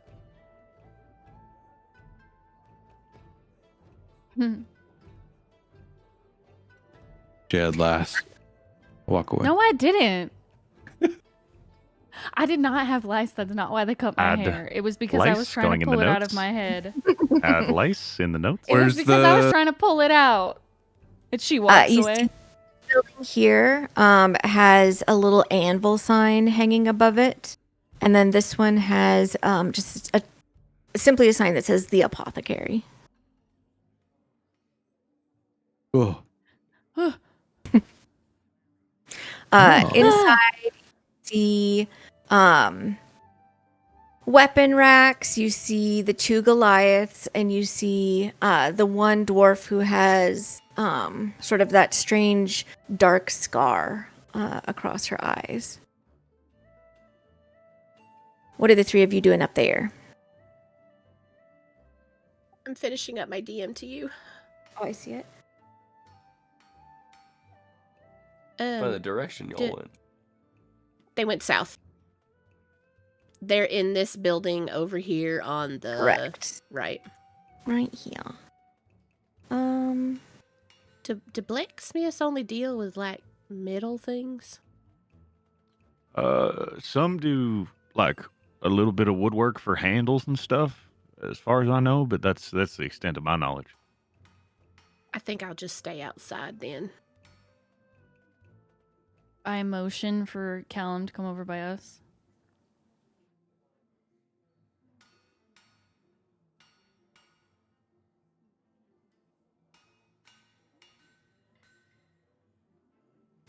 You hear some clanking of somebody hammering away at metal, but you see nothing about that inside here. This looks like completely just a shop. The two Goliaths are sort of contemplating this club that's been like wrapped with metal and spikes.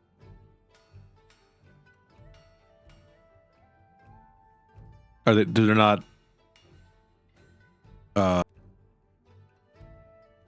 conversing with? No, they are. Go ahead if you want to overhear them. You can do like a perception check. Yeah, let's be nosy. Okay.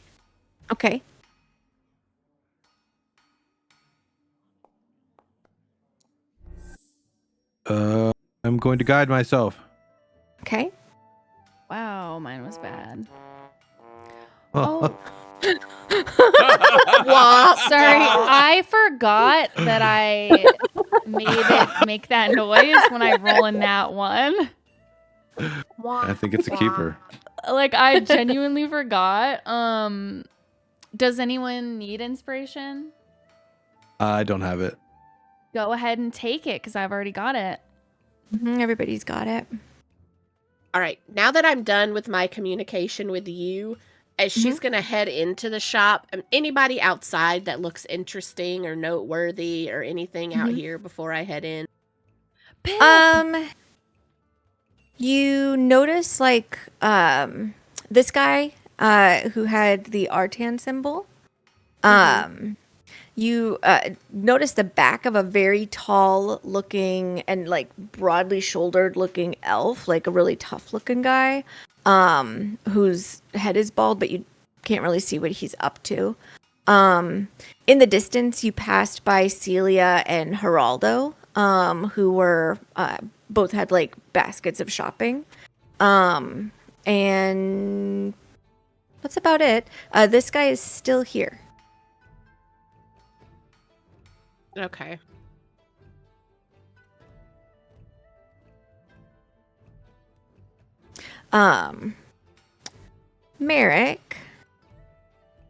Merrick, you overhear the two Goliaths talking. The male says, Yanni, I think it's worth it to spend some gold on this weapon. It could be the edge that we need. And she says, oh, Evo, no. We need to save the gold for potions. I won't always be able to get my hands on you, and you need to have something to quickly drink if you get into trouble. But I won't get into trouble if I have something really big to swing at people. You always say that, and then you fall down, and then I have to pick you up again.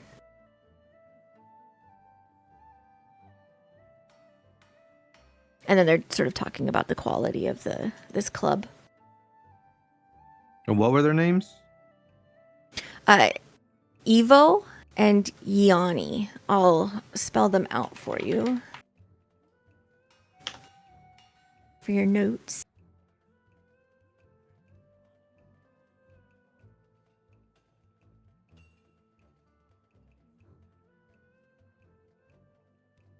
And then this scarred-faced dwarf, she's looking at a display of daggers. And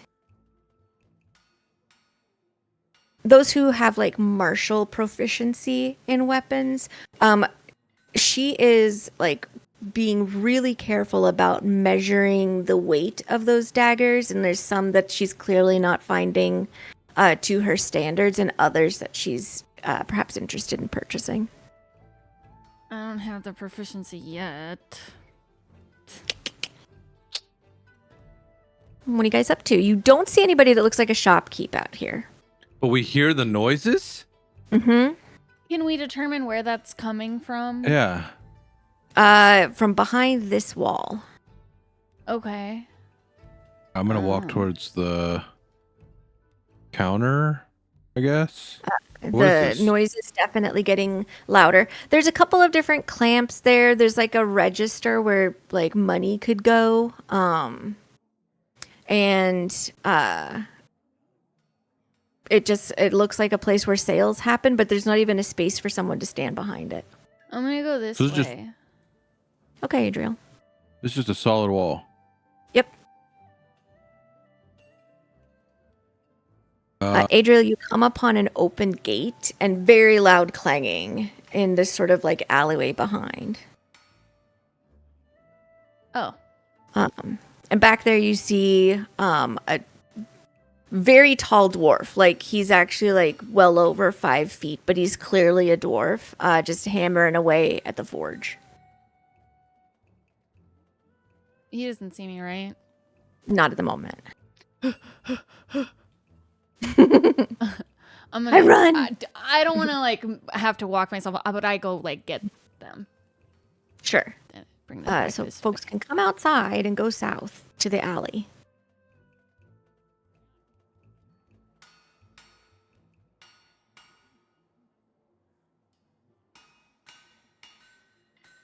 Is everybody going? Because I can hear you along. Seraphina, when she gets by the guy that's standing at the corner, she kind of like Mhm. not presses her body against the wall, but she kind of like scooches away from him. Okay. Because he looks scary to her. It's just the back of a guy. You guys come upon who you believe to be Dirk, the blacksmith, hammering away. Dirk the blacksmith. Mm-hmm. Dirk the jerk, according to our lore drop. Mm-hmm.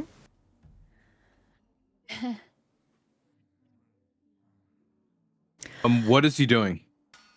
He's currently hammering on a piece of metal that he's heated up in his forge.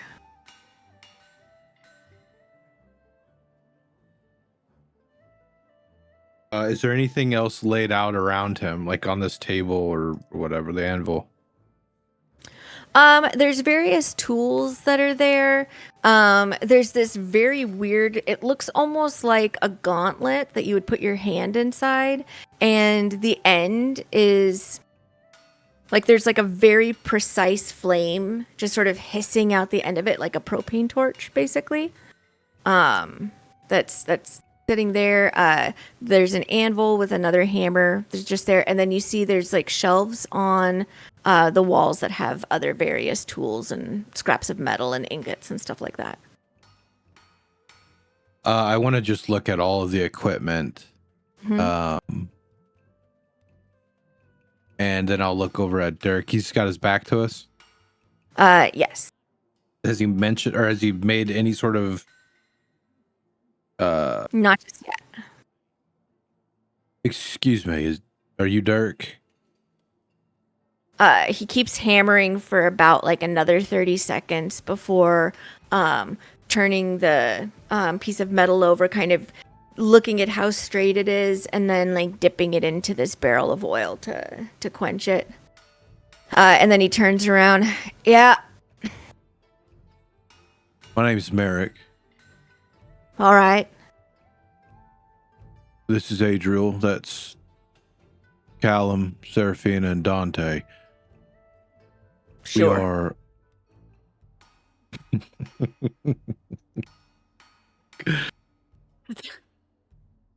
We are joining the trials in a day or so. And Okay. we were told that potentially there are people in the city that would want to or would willing to sponsor some of us. And I got to tell you, after being in your shop and seeing what you have out here, as a fellow blacksmith, you are impressive. I know. I know you do. I can see it in the way that you move and carry yourself. I did have a question. Uh-huh. How did you come up with something like that? And he points at the gauntlet. I don't know. I've Maybe never seen anything like it. if you make something of yourself, or you show me some piece of work that you did that was impressive, I might tell you someday, but not today, because at this point, The lot of you are all just little pissants scrambling around trying to figure what it is that you're going to do with your lives. And I don't really have any time for that. So if you're looking for a sponsor for the pledge trials, fine. But I'm not going to give anything to you today, and I'm not going to give anything to you tomorrow. I'm not even going to give you anything on the second day. But if you survive past the second day and you're still in the trials, come on by on the third day and I'll see if there's something you're worth.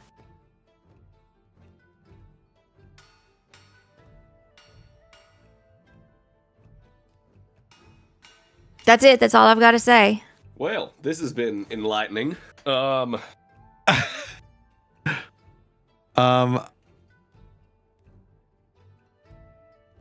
already know what I'm doing with my life. This is just a pit stop.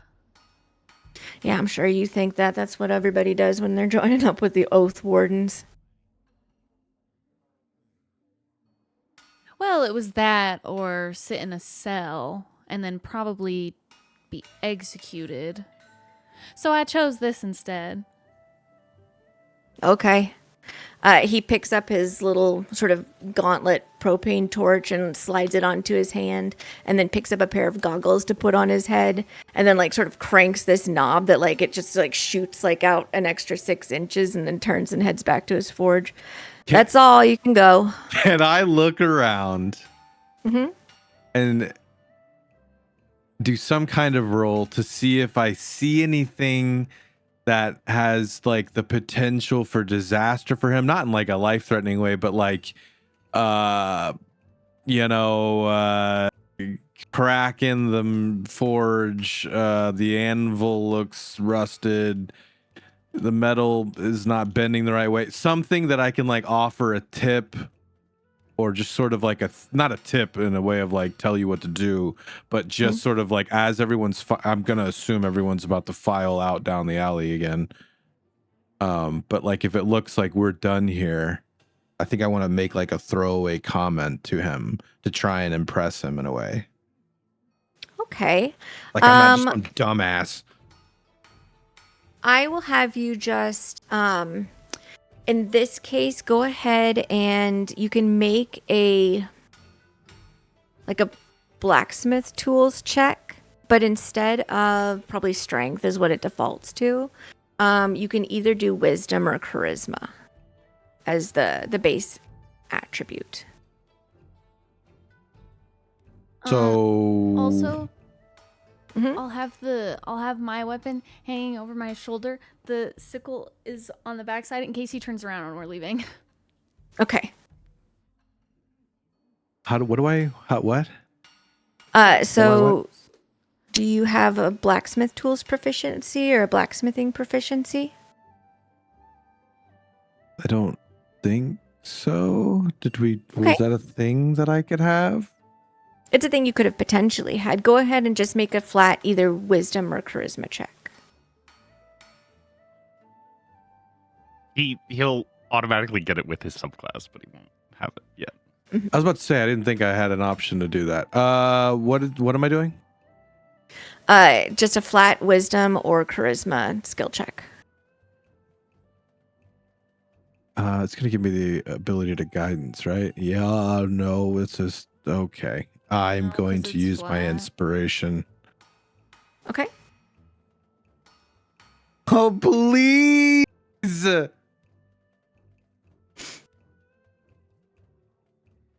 Oh, did it not do it automatically? I guess I had to have checked that box.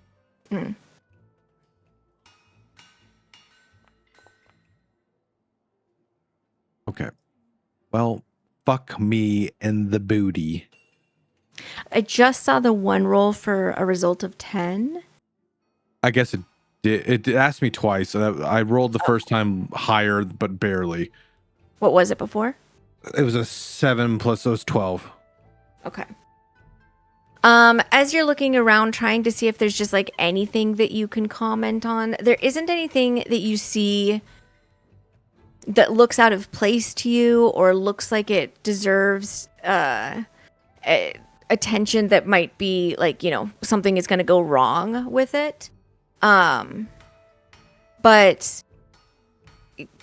you could potentially just offer a comment about, and I'm not going to be specific because I really don't know very much about blacksmithing, but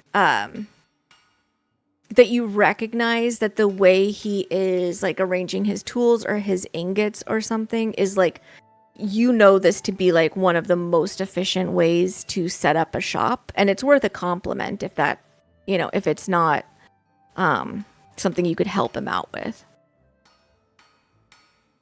And you could speak to it with some authority. Is everyone turning to leave, or did you guys want to hang out for a little bit? Did he said he would sponsor us, but he wouldn't give us anything for a couple of days. He said, come back on the third day and we'll see, basically. Like, I'm not going to talk to you about anything until the third day. Okay. Because again, if he said he was going to sponsor us, she was going to talk about the bracelets. But if we're waiting, then okay, then yes, she will turn to go. Okay. If there's nothing, I think just over the shoulder, he would just say, if I don't see you after the third day or after the trials, I just want to tell you, regardless, you've inspired me for my shop whenever I return home. So I thank you for that. And he'll turn and start to walk away. Okay. If he made any reaction, you must have missed. Across the street is the apothecary. You can see these two are now in conversation as you step out, Ariana.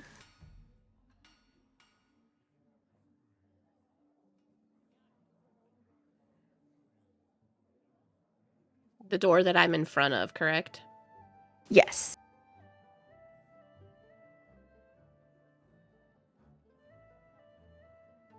Oh. As you guys step inside, Dante, you're so slow. It's all them sandwiches he ate last night. Too many sandwiches. Walking slow. He's got a couple in his pocket too. He got some to go this morning. There's a couple of things I'm going to give you for free to get us sort of established in the scene.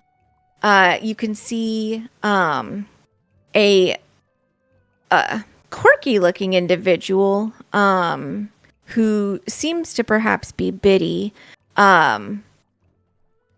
talking to Kincaid, but more specifically, like Kincaid is sort of holding the collar of her vest away from her skin so that she can show Biddy something underneath it. And Biddy's just sort of clucking to herself and mumbling something inaudibly. From the back room, you can hear what sounds like Lucky having a chat with Lovey in the back room. Who's talking to Lovey? Lucky. The guy who got shot that you helped save.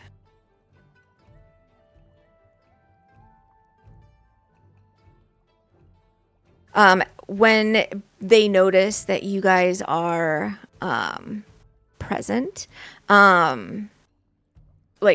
Kincaid quickly straightens herself, and Biddy gives her a nod and says, I'll work on something for that. And then comes over to the counter. Hello, customers. How can I help you? My name is Biddy. You are at the apothecary. If you're not interested in getting anything at the apothecary, I don't know why you'd be here. And Kincaid's just going to walk to the back and look at a shelf full of potions.